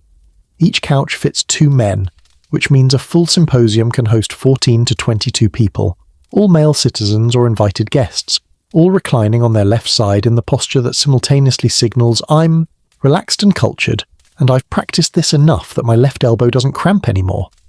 Women will be present, but not your wife or daughters. They're safely tucked away in the gynekaion. The women at symposia are heterai, educated courtesans who provide entertainment, conversation, and other services that polite sources describe vaguely and pornographic pottery depicts explicitly. The centerpiece of symposium preparation is the crater, a large mixing bowl that sits in the middle of the room and serves as the evening's beverage control center. Here's your mainstream historical fact. Greeks considered drinking unmixed wine to be barbaric and dangerous. The symposiarch, the evening's designated master of ceremonies, determines the wine-to-water ratio, and this decision shapes the entire event's trajectory. A 3-to-2 ratio of water to wine creates a moderate philosophical atmosphere. Equal parts water and wine generates livelier discussion. Less water means you're aiming for Dionysian chaos, which might be fun, but also might end with someone vomiting on the good pottery we mentioned earlier. Slaves are measuring out wine from the household stores, calculating how much will be needed based on expected attendance and the host's reputation for generosity. Running out of wine during a symposium is a social catastrophe that will be discussed in the agora for weeks. Having too much left over suggests either poor planning or that your party was so terrible, guests left early. The math matters, and your wife, who controls those storeroom keys, has done the calculations with precision. The food preparation is happening simultaneously in the kitchen. Symposium food isn't about filling bellies. That happens at the deepnon, the dinner portion that precedes the drinking party. Symposium food is about providing strategic stomach lining and giving hands something to do between wine cups. There will be small plates, what we might call appetizers or tapas, featuring olives, eternal, inevitable, cheese, nuts, dried fruits, maybe some small fish or meat scraps. The cook is arranging these on the household's best pottery, the painted stuff that costs money and gets displayed specifically for occasions when being seen matters. Here's your quirky detail. Symposiusts played a game called Kottabos, where they flicked wine dregs at a target, either a disc balanced on a pole or a bowl floating in water, while dedicating the shot to their beloved or making wishes. It was apparently wildly popular, with people getting competitive about their flicking technique and accuracy. This means your nice andron floor is about to get splattered with wine drops, as grown men engage in what's essentially drunk target practice, while philosophizing about virtue. The slaves will clean it up tomorrow, assuming they're not too hungover themselves from drinking the symposium leftovers. You're getting dressed for the evening, which means bathing first if you're fastidious. A quick wash from a basin, maybe some olive oil rubbed into your skin and then scraped off with a strigil to remove dirt and dead skin cells. Then it's a fresh chiton, possibly your nicest himation, and attention to grooming details. Hair gets arranged, beards get trimmed or at least acknowledged, and you're checking that you don't have visible food stains or olive oil spots on your clothing. First impressions matter, even among men who've known each other for decades. The household slaves who'll serve at the symposium are being selected and prepped. You want attractive, well-trained servants who can pour wine without splashing, respond to requests quickly, and become selectively invisible when the conversation turns to topics that shouldn't be repeated. Young male slaves are preferred for serving, partly for aesthetic reasons the Greeks were refreshingly honest about, partly because they're considered more decorative than the older servants. These slaves will spend the next several hours on their feet, anticipating needs, refilling cups, and enduring whatever behaviour symposiasts engage in when drunk and feeling entitled. Historians still argue about how philosophical symposia actually were, versus how much ancient authors romanticised them. We have Plato's Symposium, where Socrates and friends discuss the nature of love with elegant sophistication. We also have ceramic evidence showing symposiasts vomiting, having sex, and generally behaving like any group of privileged men with unlimited wine and no accountability. The truth probably includes both. Some evenings featured genuine intellectual discourse, others devolved into drunken debauchery, and most fell somewhere in the messy middle where philosophy and penis jokes coexisted comfortably. If you're the host, you're mentally reviewing the guest list, thinking about potential conflicts, don't seat political enemies next to each other, planning conversational topics, something engaging but not so controversial it triggers actual fights, and hoping everyone behaves well enough that your symposium becomes known for sophisticated entertainment, rather than the time someone fell off a couch and broke your expensive crater. If you're attending as a guest, you're thinking about what witty remarks you might contribute, what political information you might gather, and whether you'll need to strategically pace your drinking to avoid embarrassment. Symposia are networking events disguised as parties. Every conversation might contain useful information, every interaction could affect your social or political standing, and being memorable for the wrong reasons can damage your reputation permanently. The lamps are being filled with oil, wicks trimmed and ready. As evening approaches, the andron will be lit with that warm, flickering light that makes everything look slightly magical, while also creating shadows where anything could be happening. The atmosphere is being deliberately crafted, intimate enough for conversation, public enough for performance, controlled enough to maintain civilization's thin veneer over human chaos. The sun is setting. The preparations are nearly complete. The symposium awaits, full of possibility and wine-mixing ratios that will determine whether tonight becomes legendary philosophy or just legendary mess. While you're in the andron preparing to recline, philosophize, and potentially embarrass yourself with Kottabos, your wife is in the gynekaion with the other women of the household, and absolutely none of what happens there will be recorded for posterity. This is the historical silence that drives modern scholars to frustrated speculation. We know in exhaustive detail what men discussed while drunk on diluted wine, but women's conversations, stories, relationships, and evening social world, apparently not worth writing down. So we're left reconstructing their lives from pottery paintings, occasional dismissive male comments, and the archaeological equivalent of educated guessing. The gynekaion after dark is its own ecosystem, completely separate from the male entertainment happening one courtyard away. Your wife can probably hear the symposium starting, male voices rising in greeting, laughter, the first songs beginning. But she's not invited, not welcome, and honestly probably relieved to spend the evening in her own space, rather than serving as decorative furniture for your drunk friends. The women who will attend your symposium, the heterai, are professionals who get paid for their presence.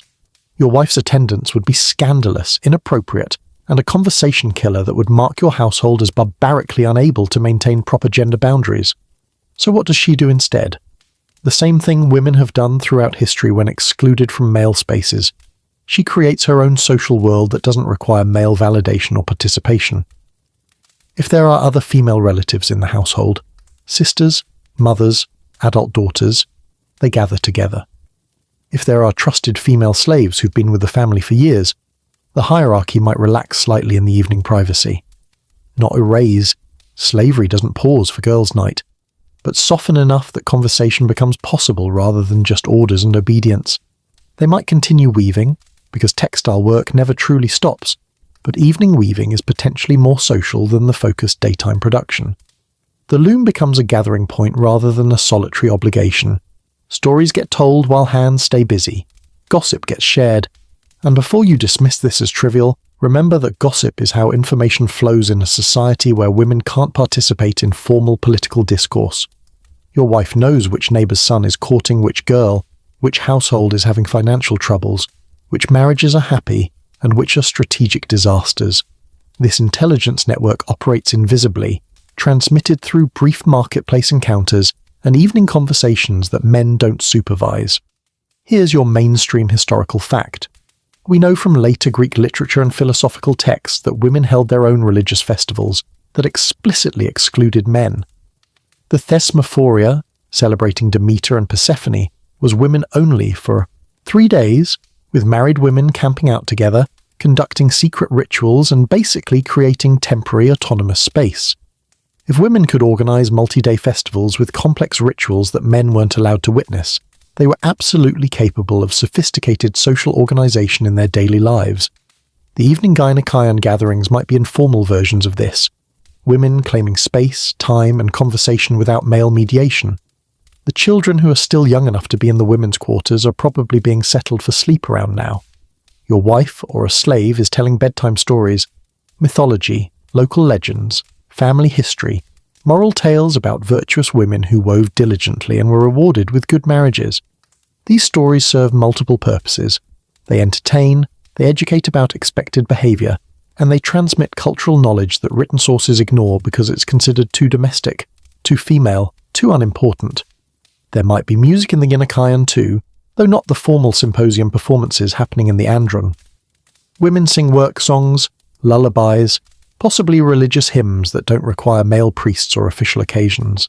Some wealthy women learn instruments. The lyre isn't exclusively male territory, though women's musical education happens privately and isn't performed publicly like men's. The songs women sing to each other never get transcribed into the poetic collections that survive. We've lost an entire tradition of female musical culture to historical silence. Here's your quirky detail. Some ceramic paintings show women having their own drinking parties.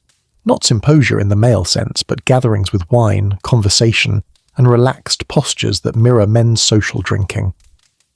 These images are rare and often dismissed as showing heterae rather than respectable wives, because the idea of wives drinking together apparently threatened the narrative of female domestic confinement. But the images exist, which means someone was doing this somewhere, even if male authors preferred to pretend otherwise. Historians still argue about how isolated women actually were. The traditional view presents Gynekaea as virtual prisons where women lived in near-total seclusion, seeing only family members and occasionally female neighbours during approved visits. Revisionist scholars point out that this extreme isolation would make household management impossible. Your wife needs to coordinate with vendors, maintain social networks for family advantage, and participate in religious festivals. She can't do that from complete seclusion. The truth probably varies by economic class, individual family culture, and specific historical period, but the notion that all Greek women lived in Purda-like isolation is increasingly questioned. Your wife might be doing household accounting right now, mentally reviewing inventory, planning tomorrow's rations, calculating how long current stores will last. She doesn't have written ledgers in most households, so she's maintaining complex economic information in her head, updating it daily based on consumption and incoming resources. This is sophisticated cognitive work that happens invisibly, uncredited, but absolutely essential for household survival. The female slaves in the Gynekeion have their own hierarchy and social dynamics. The older slaves who've been with the family for decades hold status over newer acquisitions. Skills create differentiation. The weaver who produces exceptional cloth has more social capital than the general labourer. Personal relationships form, complicated by the power dynamics of slavery, but still genuinely human. These women spend more time together than most modern co-workers, sharing space, labour, and probably confidences when supervisors aren't listening closely. There might be teaching happening, your wife instructing your daughter in more advanced household management, an experienced slave showing a younger one proper weaving technique, older women sharing knowledge with younger ones about everything from childbirth to herbal remedies to strategies for managing difficult men. This knowledge transmission is informal, oral, and almost completely lost to historical record because nobody thought women's expertise worth documenting. The conversations in the Gynekeion tonight cover territory that men's symposium philosophy never touches. Pregnancy and childbirth, which men find distasteful to discuss. practical household management beneath male intellectual concern, personal relationships, too emotional for serious discourse, and women's actual experiences of lives spent navigating restrictions men impose but don't have to endure. These aren't trivial topics. They're the lived reality of half the population, rendered invisible by historical recording bias. Your wife can hear the symposium getting louder. Someone's singing badly. There's laughter that suggests the wine ratio is working as intended. Possibly some furniture scraping as someone attempts kotobos with more enthusiasm than accuracy.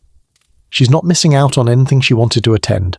She's having her own evening, in her own space, with her own social world that doesn't require male approval. The lamps burn in the Gynekaon just like they burn in the Andron. The conversations continue, unrecorded and unpreserved. And tomorrow, when you're hungover, and your philosophical discussion is being discussed in the agora, your wife will wake up early, distribute rations, manage the household, and continue the work that makes your symposium-attending lifestyle possible. History forgot to write her conversations down, but they happened anyway. While you're reclining on your couch debating whether Achilles or Odysseus represents the superior model of heroic virtue, the slave pouring your wine has been on their feet for approximately 16 hours straight and has at least 4 more to go. Before they're allowed to collapse, they don't get to recline, they don't get philosophical discussion, they get to stand at attention, anticipate your needs before you articulate them, and maintain the fiction that serving drunk people is a privilege, rather than exhausting labour that never actually ends. The symposium slaves, usually the younger, more presentable ones, have been working since before dawn on normal household tasks, and now they're pulling the evening shift that'll stretch past midnight. They're circulating with wine jugs, refilling cups at precisely the right moment. Too early and you seem pushy, too late and you're negligent. Carrying in the small plates of food, removing empty dishes, and generally being simultaneously visible enough to be useful and invisible enough not to intrude on the important male bonding happening on the couches. The physical demands are genuinely brutal. Standing for hours on hard floors, carrying heavy craters full of wine-water mixture, bending and reaching constantly, all while maintaining perfect service posture and a neutral facial expression. Your back aches, your feet hurt, your arms feel like they might detach from your shoulders, but showing physical discomfort would be read as laziness or insubordination. Your furniture that moves, not a person with a body experiencing pain. Here's your mainstream historical fact. Slaves at symposia were expected to tolerate sexual harassment and assault as part of their job duties. Those pretty young male slaves pouring wine, they weren't just decorative. They were available for whatever entertainment the symposius decided was appropriate. Sources casually mentioned symposium guests fondling, kissing, or propositioning the serving boys, and the expectation was that slaves would comply, or at least endure the attention without complaint. Refusing sexual advances from your owner or his guests could result in punishment. This is the dark underbelly of those elegant philosophical dialogues. The symposium where Plato has Socrates waxing eloquent about love also featured real enslaved people being treated as sexual objects by drunk men with absolute power over their bodies. The noise level is extraordinary. Educated men who spent the morning being dignified in the agora are now singing drinking songs off-key, shouting over each other to make philosophical points, and occasionally banging cups on tables for emphasis. Someone's attempting to play the aulos while simultaneously drunk enough that rhythm is becoming a theoretical concept. The kotobos competition has started, which means wine dregs are flying through the air with varying degrees of accuracy. You, the slave, will clean all of this up later while they sleep off the wine. As the evening progresses and the wine ratio shifts toward more alcohol, less water, the symposiast's behaviour deteriorates in predictable ways. Political arguments get heated. Someone insults someone else's mother, then claims it, was philosophical discourse. The heterae are earning their fees by redirecting aggressive energy into flirtation and performance. And you're still standing there, still pouring, still pretending that watching free men make fools of themselves is somehow your life's calling. Here's your quirky detail. Some symposium slaves carried special flat-bottomed shoes called embates that drunk guests could wear when they inevitably needed to stumble to the bathroom facilities or vomit somewhere less public than the Andron floor. This specialised footwear suggests that symposium cleanup was such a regular disaster that households invested in equipment specifically designed to minimise the mess. You're not just serving drinks, you're managing a slow-motion disaster with preparedness born from experience. Around midnight, the symposium finally starts winding down. Guests are leaving, helped to their feet by their own slaves who've been waiting outside for hours. Some symposiasts can walk, others need supporting. One guy is passed out on a couch and will apparently just sleep there tonight, which means more work for you because you'll need to provide blankets and ensure he doesn't choke on his own vomit in the night. The philosophical discussion about virtue has devolved into someone snoring loudly while draped across cushions that smell like wine and regret. Now the real work begins. The Andron looks like a battlefield where the casualties were all pottery and good judgment. Wine puddles dot the mosaic floor in artistic splatter patterns from enthusiastic kotabos playing. Food scraps are scattered on every surface. Someone apparently tried to juggle olives and failed spectacularly. The cushions need airing, the couches need straightening, and there's something sticky on the wall that you don't want to identify but definitely need to clean. You're coordinating with other household slaves now, the ones who weren't pretty enough for serving duty but are perfectly functional for cleanup. You're hauling water from the courtyard to wash the floor, gathering scattered pottery to return to the kitchen, bundling soiled linens for tomorrow's washing, and generally trying to restore order to chaos while your entire body screams for sleep you're not going to get for at least another 2 hours. Historians still argue about whether household slaves ever got actual time off. Some scholars point to religious festivals where slaves supposedly rested alongside free people. Others note that household maintenance doesn't pause for festivals. Someone still has to cook, clean, and manage daily tasks. The consensus seems to be that slaves worked whenever work was needed, which was essentially always. The concept of a weekend, of scheduled leisure time, of boundaries between work and rest. None of that exists for enslaved people. You work until the work is done, and the work is never truly done. While you're scrubbing wine stains off expensive mosaics, the symposiasts are sleeping peacefully in their private rooms, digesting their philosophical insights and their excessive wine consumption. They'll wake up hungover, but with the luxury of recovering slowly, maybe skipping morning agora time, definitely not scrubbing floors. You'll wake up, or rather you won't really have gone to sleep at dawn to start the whole cycle again. Fire maintenance, water hauling, grain grinding, all on maybe 3 hours of rest if you're lucky. But the night isn't over even after cleanup finishes. Someone needs to guard the house during the vulnerable dark hours. Thieves operate at night. Fires start unexpectedly. The house can't just sit unattended. So there's a night watch rotation, and tonight it might be your turn to sit in the courtyard, exhausted but required to stay alert, protecting property that includes your own body since you're legally classified as a possession rather than a person. The house is finally quiet except for snoring from various quarters. The lamps have been extinguished except for 1 or 2 kept burning for safety. You're sitting in the dark, fighting sleep, your body aching from 16+ hours of labour, knowing that sunrise will come terrifyingly soon and the cycle starts again. No days off, no vacation time, no retirement plan except hoping you're eventually freed or that death releases you from an endless loop of labour that benefits everyone except you. The symposium is over, the philosophy has been philosophized, the wine has been drunk, and you've been working the whole time, invisible labour making visible leisure possible, human infrastructure supporting a civilization that doesn't recognize your humanity. Welcome to the second shift. It lasts your entire life. Before the drinking party begins, before the philosophical debates and wine games, there's the actual meal, deepnon.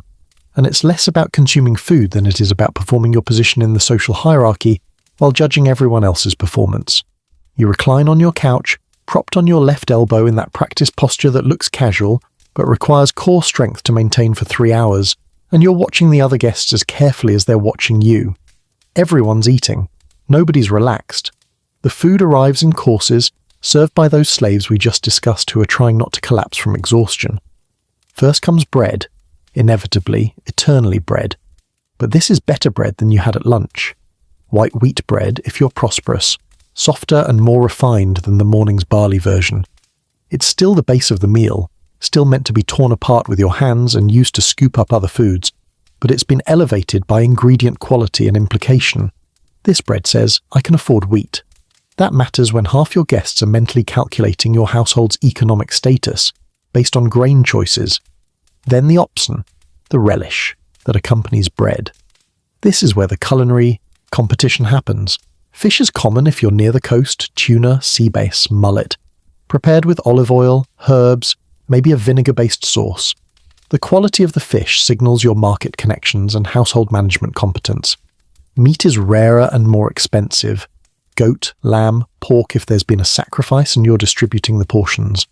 Beef is extremely rare because cattle are valuable as work animals, and slaughtering them for dinner is economically questionable unless you're ostentatiously wealthy. Here's your mainstream historical fact. The Greeks had a whole philosophical discourse about whether eating fish or meat was more civilized. Some argued fish represented refined coastal culture and international trade sophistication. Others claimed meat was traditional, connected to religious sacrifice, and therefore more appropriately Greek. This wasn't just preference, it was cultural identity encoded in protein sources.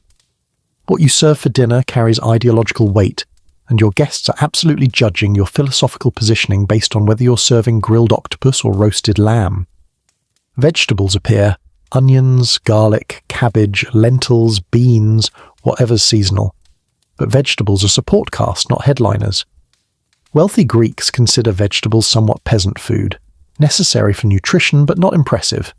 You include them because completely ignoring vegetables suggests you're nouveau riche and don't understand balanced meals, but you don't make them the focus because that suggests you can't afford proper fish or meat. It's a delicate calculation. The wine is already circulating, though at this stage it's accompanying food rather than being the main event.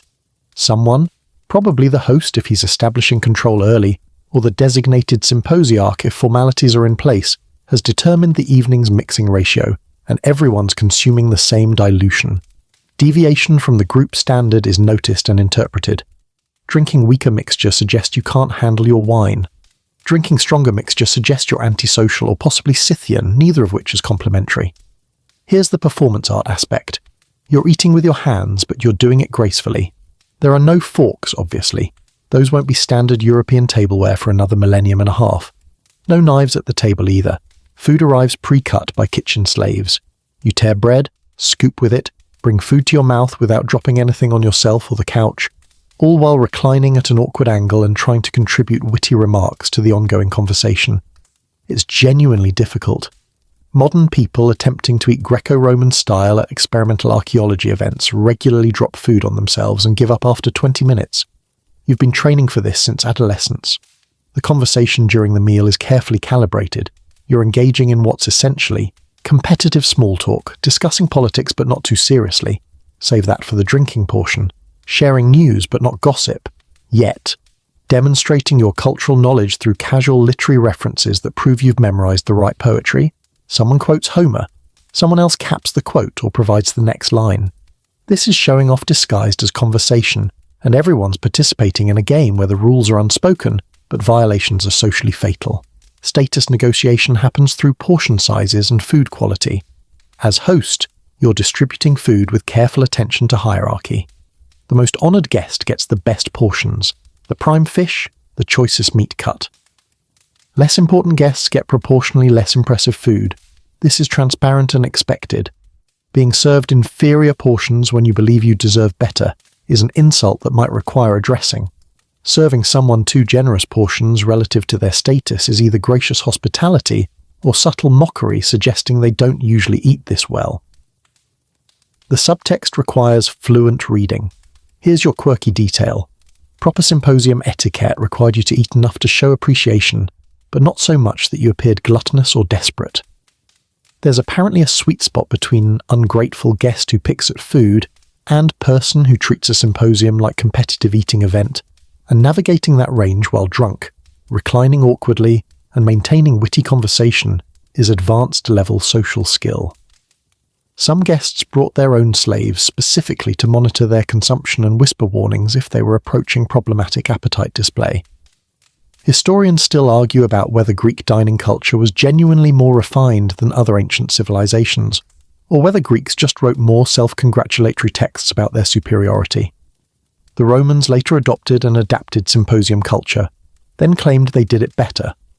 The Persians had elaborate dining traditions that Greeks dismissed as excessive and barbaric, though Persian accounts, had they survived in detail, might tell different stories. Cultural chauvinism affects food writing as much as it affects everything else. and Greek sources insisting their dining style was peak civilization should perhaps be read with skepticism. The hetairai are present but not yet performing. That comes during the drinking portion. Right now, they're reclining alongside male guests, eating delicately, providing decorative company and the promise of later entertainment.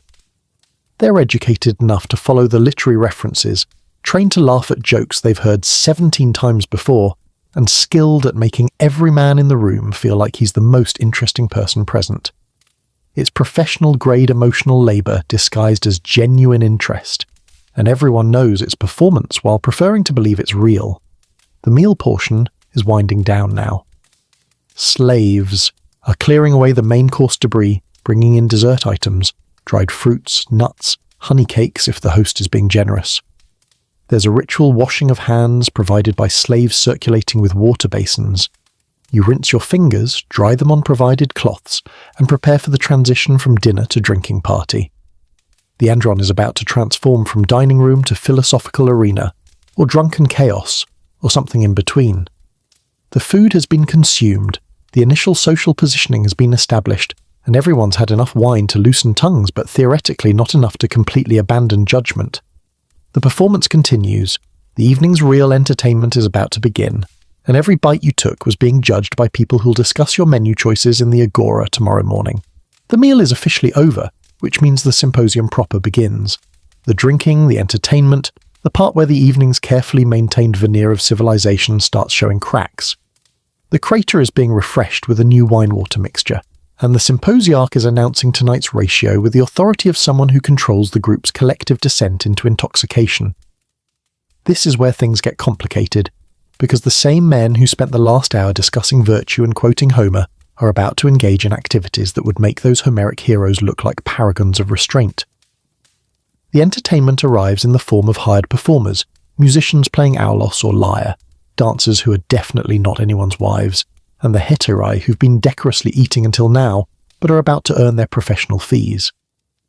These are the women classical Athens officially pretends don't exist while absolutely depending on them to provide the female companionship that wives are too respectable to offer at men's parties. They're educated, often better educated than citizen women, trained in music, poetry, conversation, and sex work, operating in a social category that's simultaneously essential and scandalous. The music starts. Someone's playing the lyre with actual skill, providing a melodic backdrop to the conversation that's transitioning from political discussion to increasingly personal topics. The aulos player might join in, creating that distinctive double reed sound that's somewhere between haunting and mildly irritating depending on the player's competence and your wine consumption level. If you're lucky, someone at the party actually has musical talent. If you're unlucky, you're about to endure 3 hours of off-key enthusiasm disguised as cultural refinement. Here's your mainstream historical fact.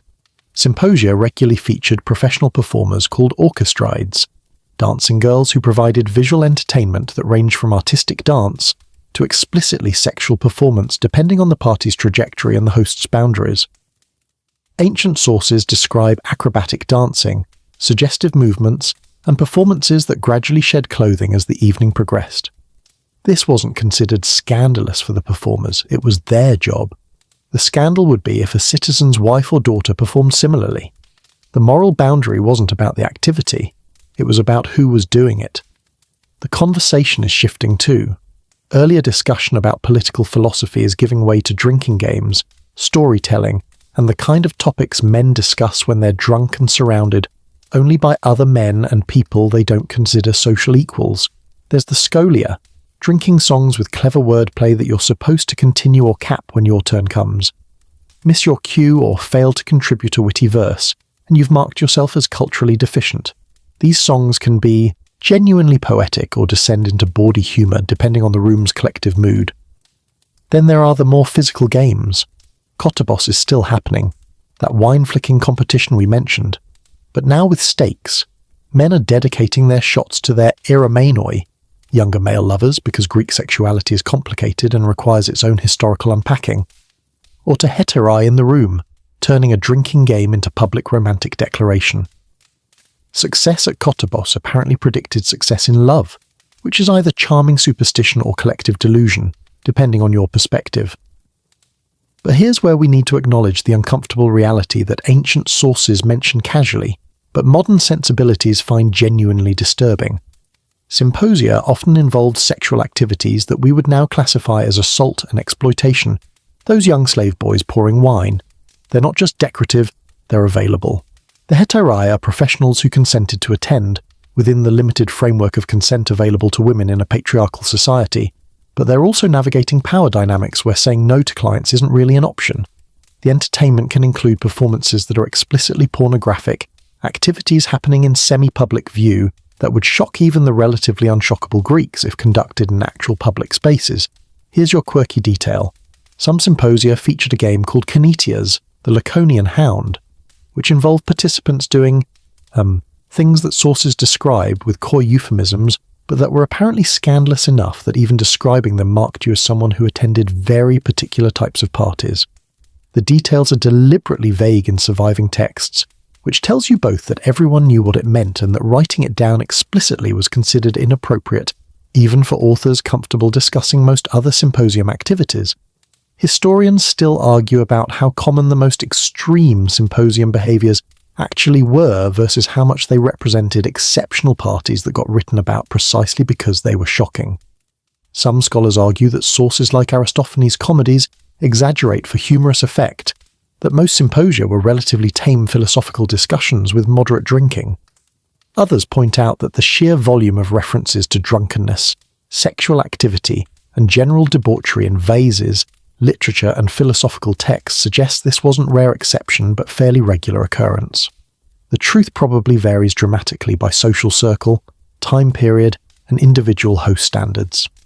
The philosophical discussions continue even as behaviour deteriorates. This is the genuinely weird part.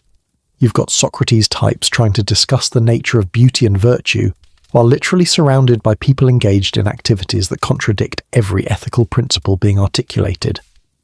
The cognitive dissonance is spectacular. What is the good life, asks someone while fondling a slave who can't refuse. How should virtuous men behave, inquires another, while watching paid performers do things that definitely aren't in the virtue manual. Greek philosophy's relationship with Greek practice is complicated. The wine consumption is accelerating. That careful ratio the symposiarch established? It's being renegotiated toward progressively less water, more alcohol. Someone inevitably challenges the group to drink stronger mixture, and social pressure makes refusing difficult. You're trying to pace yourself, enough to be convivial, not so much that you vomit in front of political rivals, but the social mechanics of symposium drinking make moderation genuinely difficult. By now it's past midnight. Some guests are thoroughly drunk, others are pretending to be more drunk than they are to excuse behaviour they'd claim to regret tomorrow, and a few are genuinely trying to maintain the intellectual conversation, while everyone around them descends into Dionysian chaos. The hetairai are working, which means navigating drunk men's expectations while maintaining the graceful charm that justifies their high fees. The slaves are still serving, still standing, still enduring whatever the symposiasts decide is appropriate treatment for people who legally have no right to refuse. The andron smells like wine, sweat, perfumed oil, and the particular funk of too many bodies in one warm room for too many hours. The lamps are burning low, creating flickering shadows that hide activities that probably benefit from low lighting. The music continues, occasionally interrupted by someone demanding a different song or trying to join in with more enthusiasm than talent. This is elite Greek culture, high-minded philosophical discourse and exploitative entertainment existing in the same space, often in the same moment. The contradiction isn't hidden. It's apparently not even perceived as contradiction by most participants. You can discuss virtue while treating humans as objects, apparently, as long as those humans are slaves or paid performers whose personhood doesn't count. The symposium continues, the philosophy flows, the wine flows faster, and somewhere in the mess of high culture and low behaviour, ancient Athens creates the intellectual tradition we'll study for millennia, while conveniently forgetting everything else that happened in that room. Eventually, usually well after midnight if the symposium ran its full course, the house begins the slow, careful process of shutting down for the night. This isn't as simple as turning off lights and locking a deadbolt. Ancient Greek houses are porous, vulnerable structures full of people with different sleep schedules and security concerns. and transforming this bustling operation into something resembling secured rest requires coordination, vigilance, and accepting that safe is always relative when your door locks are primitive and your walls are mud brick. The children went to bed hours ago, back when the sun was setting and adults were just beginning their evening activities. If they're very young, they sleep in the Gynecion with their mother and female slaves, clustered together for warmth, safety, and supervision. Slightly older children might have their own small room, though room is generous. It's more like a closet with a sleeping mat, minimal ventilation, and whatever blankets the household can spare. Privacy isn't a concept Greek children experience. They sleep surrounded by people, breathing shared air, their rest frequently interrupted by household sounds that don't stop just because it's dark. The bedtime routine for children is simple because elaborate rituals require resources and attention that most households don't waste on the very young. There might be a bedtime story, mythology, usually, because what else would you tell Greek children except tales of gods behaving badly and heroes dying gloriously? A quick prayer to protective deities, maybe a sip of water, and then it's time to sleep because tomorrow starts before dawn, and childhood exhaustion isn't a valid excuse for skipping household duties. Here's your mainstream historical fact. Greek children slept on simple mats or thin mattresses stuffed with straw or wool, nothing like modern beds with box springs and memory foam. The mattress was basically a cloth sack filled with whatever soft material was available, placed directly on the floor or on a low wooden platform. Comfort was secondary to practicality. Children who complained about uncomfortable sleeping arrangements learned quickly that complaints weren't productive. You slept on what was provided, you didn't disturb adults with requests for different accommodations, and you certainly didn't expect anyone to check on you multiple times before you fell asleep. Now, with the symposium finally concluded and guests either departed or passed out in corners, the serious security procedures begin. The front door, that single vulnerable point of entry connecting your private household to the chaotic public street, needs to be properly secured. This isn't a simple lock-and-forget situation. Ancient Greek door locks are wooden affairs with sliding bolts and keys that look like oversized toothbrushes with teeth. The mechanism is clever for its time, but not exactly Fort Knox-level security. A determined thief with tools and time could absolutely get through it. So beyond the lock, you're barring the door, literally placing a heavy wooden beam across it, wedged into brackets on either side. This is genuine security, the kind that requires significant force to break through. It also means that if there's an emergency, fire, earthquake, sudden need to flee, you're trapped until someone removes the bar. Ancient security is always a trade-off between keeping threats out and keeping yourself in. The windows, if you have any, are being shuttered. Greek houses don't have glass windows. That technology exists but is rare and expensive. Your windows are basically openings in walls, possibly with wooden shutters that close from inside, possibly just open holes that rely on being small and high enough to deter climbing. Shutters get closed and latched. Openings that can't be closed get checked to ensure they're still too small for human entry. You're essentially turning your house into a dim, stuffy box that trades air circulation for the illusion of security. Here's your quirky detail. Some Greek households kept guard dogs specifically for nighttime security. These weren't pets. They were working animals, often aggressive by training, that lived outside or in the courtyard and were expected to raise alarm if anyone approached. Ancient sources mention using Molossian dogs, an ancient breed that was apparently large, intimidating, and willing to bite first and ask questions never. The presence of a barking dog was genuine deterrent to opportunistic thieves who'd rather find an easier target. The household's valuable items, whatever jewellery, cash, important documents, or portable wealth you possess, get secured in the tamion, the storeroom that your wife already keeps locked. But there's an additional check tonight. Is everything accounted for? Have any slaves shown signs of planning to run away? Are the locks still functional? You're not necessarily suspecting your own household of theft, but you're also aware that opportunity creates temptation, and nighttime when everyone's supposed to be asleep is prime opportunity. The slaves are settling into their sleeping areas, which range from crowded rooms to literal corners of corridors, depending on their status and how much your household invested in their basic comfort. They don't have privacy, don't have security, don't have the luxury of feeling safe at night. The more valuable or trusted slaves might sleep near their owners' rooms as additional security. The less trusted ones sleep where they can be monitored. Everyone sleeps knowing that their rest can be interrupted for any household need, emergency, or owner's whim. Historians still argue about how much nighttime movement happened in ancient Greek houses. Some scholars insist household members stayed in their designated spaces once secured for night. Venturing through a dark house with minimal lighting was dangerous and disrespectful of established boundaries. Others point out that biological needs don't pause for security protocols, and people absolutely had to move around at night for bathroom needs, checking on sick children, or responding to unusual sounds. The truth probably involves a lot of people trying not to move unless absolutely necessary, navigating by memory when they must, and accepting that stumbling in the dark is just part of nighttime existence.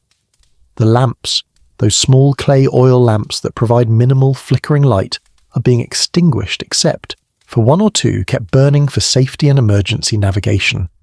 Each lamp represents oil consumption and fire risk, so you keep the absolute minimum burning. The house transitions from dimly lit to genuinely dark, the kind of dark modern people with electrical lighting never really experience. You can't see your hand in front of your face. Navigation is tactile and memorized. Every sound becomes amplified because vision is useless. You're lying in your bed, wooden frame, leather straps, wool blankets, listening to the house settle. The courtyard fountains, if you're wealthy enough to have one, provides white noise. Somewhere a slave coughs. A child murmurs in sleep. The guard dog chains rattle as it adjusts position. The night watch slave is theoretically alert but probably fighting sleep. Your wife is in the gynekaion, possibly still awake, definitely listening to the same sounds. The city outside continues its nighttime rhythm. Occasional footsteps of late travellers, distant dogs barking, the night patrol making rounds if this is a well-organised neighbourhood. But your house is now as secure as ancient technology and human vigilance can make it. The doors are barred, the valuables are locked away, the household is supposedly settled. Sleep comes slowly, because ancient nights are neither silent nor entirely safe. But exhaustion eventually wins. The household rests, secured against external threats, internally vulnerable in ways you've learned not to think about too carefully. Tomorrow begins in a few hours. The cycle starts again. But for now, the house sleeps. Not everyone gets to sleep. Someone has to stay awake through the darkest hours when the household is most vulnerable, and that someone is almost certainly a slave whose exhaustion is irrelevant compared to the property protection requirements. The night watch is real, necessary, and absolutely miserable. Hours of fighting sleep while straining to distinguish between normal nighttime sounds and actual threats that could destroy the household before anyone wakes up to respond. The watch position is typically in the courtyard, near the front entrance but with sightlines to the rest of the house. You're, well, not you personally, but the enslaved person currently on duty, sitting on a stool or standing with your back against a wall, trying to stay alert while your body screams for the rest it desperately needs after 16 hours of daytime labour. There's maybe one oil lamp burning at minimum brightness, creating a tiny sphere of light that barely pushes back the darkness and makes everything beyond its radius seem even more ominous. The dangers are genuinely real, not paranoid fantasy. Athens doesn't have street lighting. The city doesn't have organised police forces patrolling neighbourhoods. What it has is darkness, economic inequality, and people desperate or bold enough to exploit both. Thieves absolutely operate at night, targeting houses that look vulnerable or wealthy enough to make the risk worthwhile. They're looking for easy entry points, unsecured windows, flimsy doors, households that seem to lack vigilant protection. Your job as night watch is to be visible deterrent and early warning system. Here's your mainstream historical fact. House fires were a constant, terrifying threat in ancient Greek cities. Densely packed housing with shared walls, wood construction elements, open flames for lighting and cooking, no fire departments, and no effective firefighting equipment beyond bucket chains meant that a fire starting in one house could consume entire neighbourhoods. Night was particularly dangerous because fires could spread significantly before anyone noticed. The night watch isn't just looking for thieves. They're monitoring for the smell of smoke, the flicker of unexpected light, any sign that somewhere nearby flames are beginning to consume wood and thatch and spreading toward your household. The sounds of nighttime Athens are distinctive. There's the occasional drunk stumbling home from a symposium, probably singing badly and possibly accompanied by slaves trying to keep him upright. There are dogs barking, both guard dogs like yours responding to perceived threats and stray dogs fighting over scraps. There's the rustle of rats moving through streets and buildings, because ancient cities are rat paradises with inadequate sanitation and abundant food waste. Sometimes there are footsteps that stop outside your door, pause, then continue, and you have to decide, legitimate traveller or thief evaluating the household's vulnerability. Every sound demands assessment. That scraping noise, is it a ladder being placed against a wall or just wind moving loose shutters? Those whispered voices, are they neighbours having a late-night conversation or thieves coordinating an approach? The clatter of something falling, accident, animal, or deliberate distraction while someone enters elsewhere. You're making these threat assessments while sleep-deprived, working with minimal light, and knowing that wrong decisions have serious consequences. Here's your quirky detail. Some Greek households apparently used geese as supplementary alarm systems. Geese are notoriously aggressive and loud when disturbed, making them effective if annoying guards.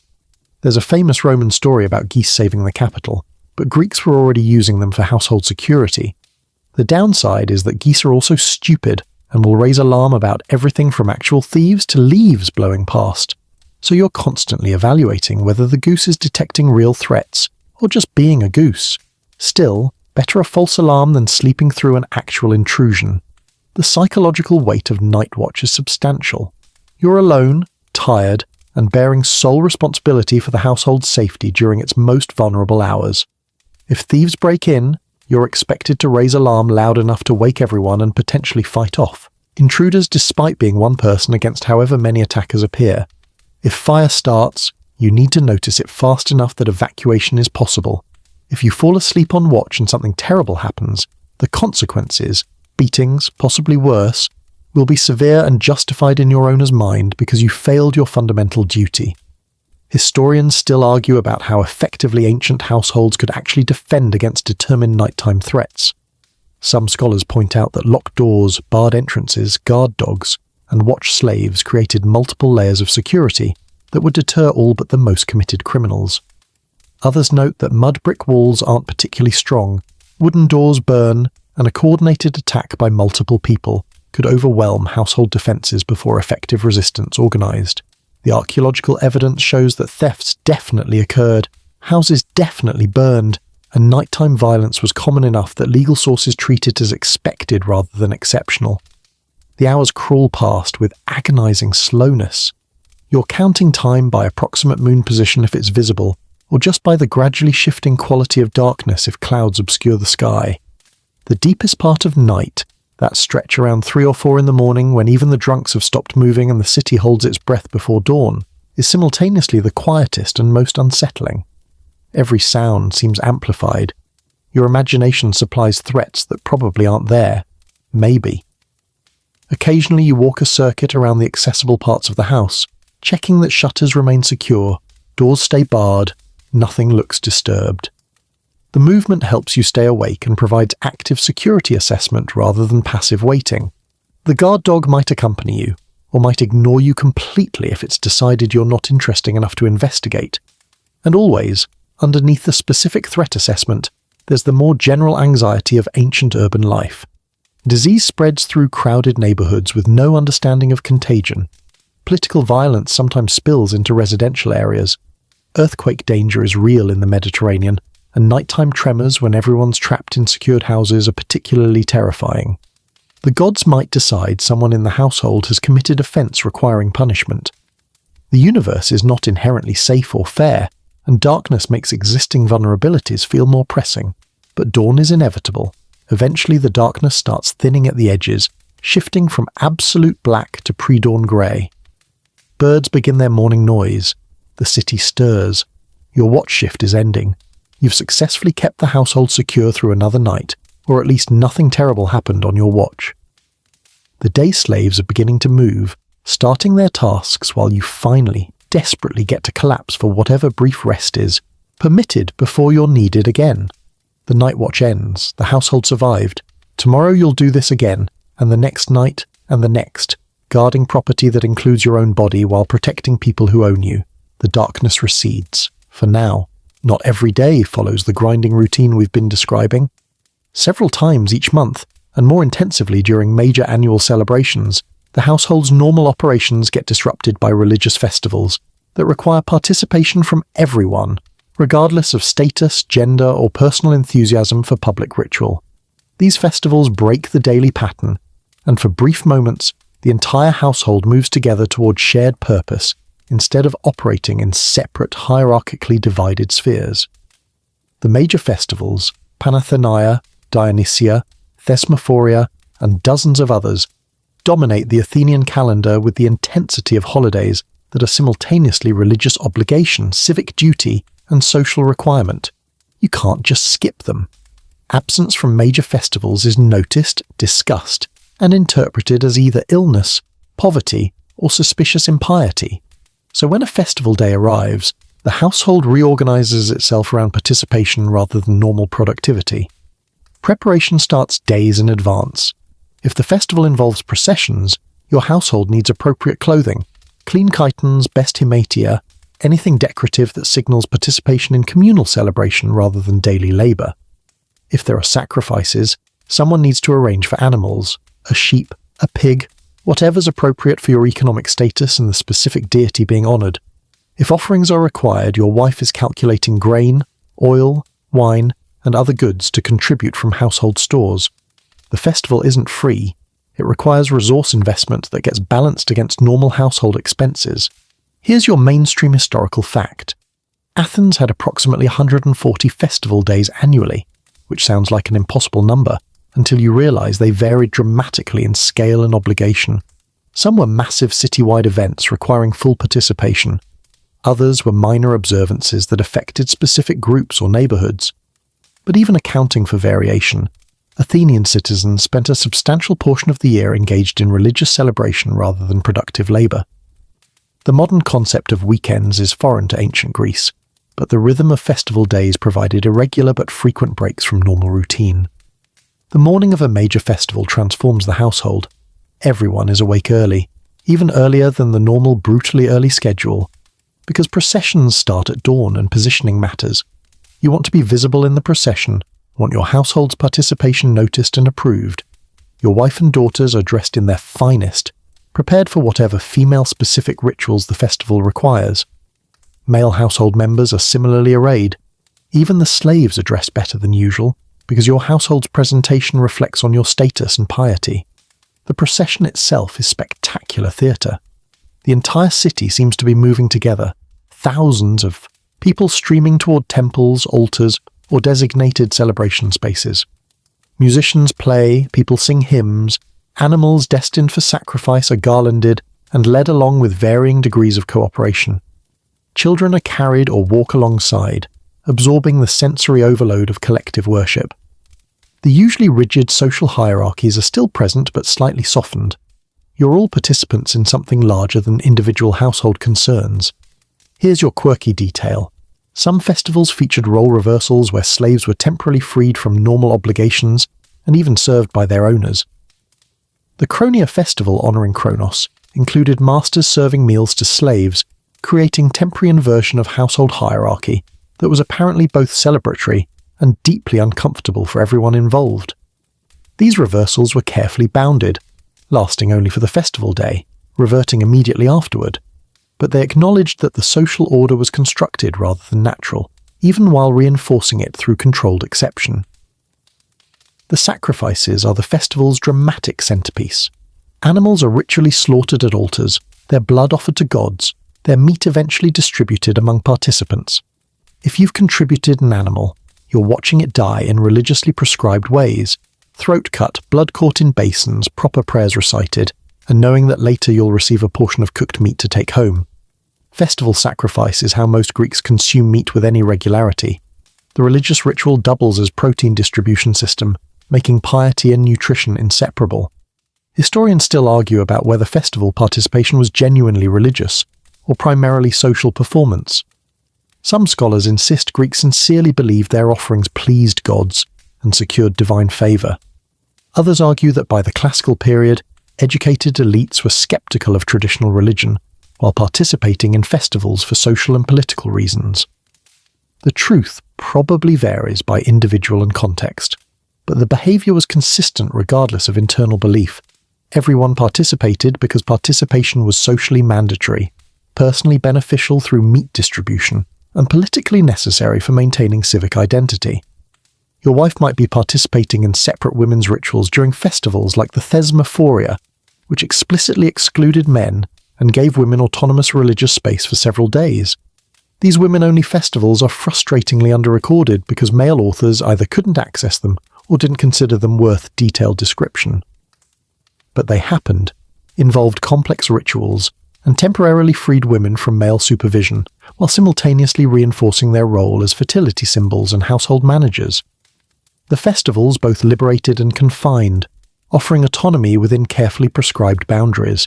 The slaves in your household are participating too, though their experience is complicated. They're present at public celebrations, receiving meat portions from sacrifices, possibly enjoying temporary relaxation of work requirements. But they're still property, still unable to leave or refuse participation, still subject to immediate return to normal status once the festival concludes. The inclusion is real but limited. You're granting them participation, not recognizing rights they inherently possess. The feasting after sacrifice is communal and abundant by Greek standards. The sacrificed animals get butchered and cooked, with portions distributed according to complex hierarchies of participation and status. You're eating roasted meat, a rare treat for most households, alongside hundreds of other Athenians doing the same. The communal eating creates temporary solidarity, everyone consuming the same sacrificial offerings, everyone theoretically equal before the gods even while social inequality persists in every other aspect. As evening approaches, the festival energy shifts. There might be dramatic performances during Dionysia, athletic competitions during Panathenaia, or simply collective celebration that spills into symposia and continued feasting. The normal household bedtime routines get disrupted. Children stay up late, overstimulated and exhausted. Adults continue celebrating or discussing the day's events. The rigid structure of daily life has been suspended, and tomorrow's return to normal will feel both relieving and slightly disappointing. But tonight, briefly, the household participated in something larger than its internal hierarchies and daily struggles. The gods were honored, the community was affirmed, and for a few hours, everyone moved together toward shared purpose. Tomorrow, the routine returns. But the memory of collective celebration lingers, and the next festival is already approaching on the calendar. So here we are, having spent a full day and night in an ancient Greek household, watching the sun rise over mud brick walls and set over symposium chaos, observing the endless cycle of labor and ritual that defined life for everyone, from the Kyrios in his andron to the slave grinding grain before dawn. This wasn't an exceptional day.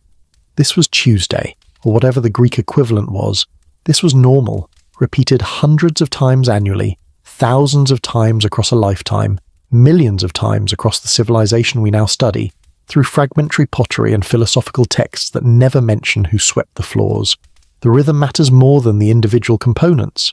Yes, the wine-bread breakfast was underwhelming, the midday meal forgettable, and the evening symposium morally complicated. But the pattern, the relentless daily pattern of waking, working, eating, worshipping, socializing, securing, and sleeping, created the foundation for everything we associate with classical Greek achievement. Democracy happened because citizens had time for politics, which they had because slaves did the household labor. Philosophy flourished because educated men could spend afternoons at gymnasiums discussing virtue instead of grinding grain or hauling water. The tragedies, the sculptures, the architecture, the mathematical breakthroughs, all of it rested on a domestic foundation of invisible labor, rigid hierarchy, and daily routines that freed some people to think while binding others to endless work. Here's your mainstream historical fact. The Greek word economics comes from oikonomia, household management. The discipline we now associate with national GDP and global markets originated as the study of how to run a single domestic unit efficiently. That tells you something profound about Greek priorities.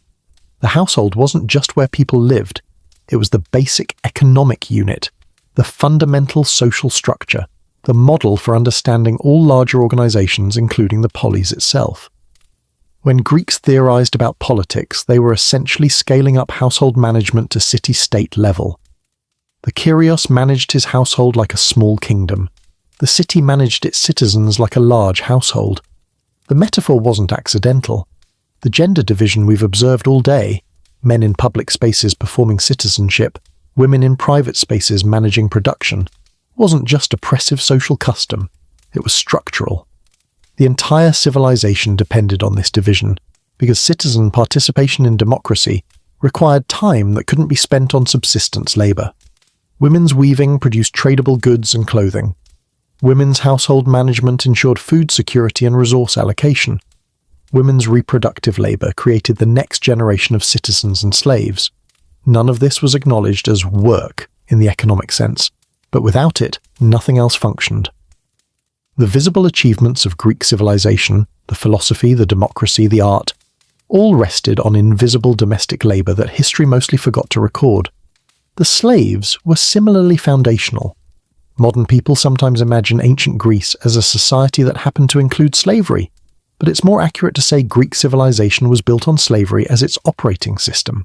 The free time that enabled cultural achievement, purchased with enslaved labor, the household economy, dependent on people who worked without compensation, rest, or choice. The political theory about freedom and justice, developed by men who owned other humans and apparently saw no contradiction. The cognitive dissonance is extraordinary until you realize that Greeks defined freedom not as universal human right, but as status privilege. Free people were free because unfree people existed to do the work freedom required avoiding. Historians still argue about whether we can separate Greek intellectual and cultural achievements from the oppressive systems that produced them.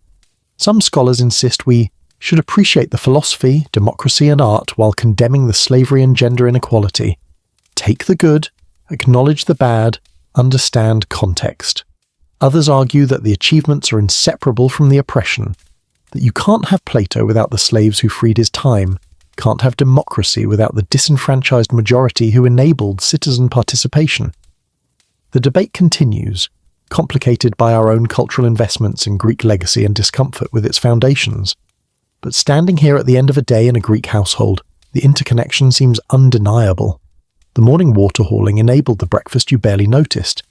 The wife's storeroom management enabled the symposium where philosophy happened.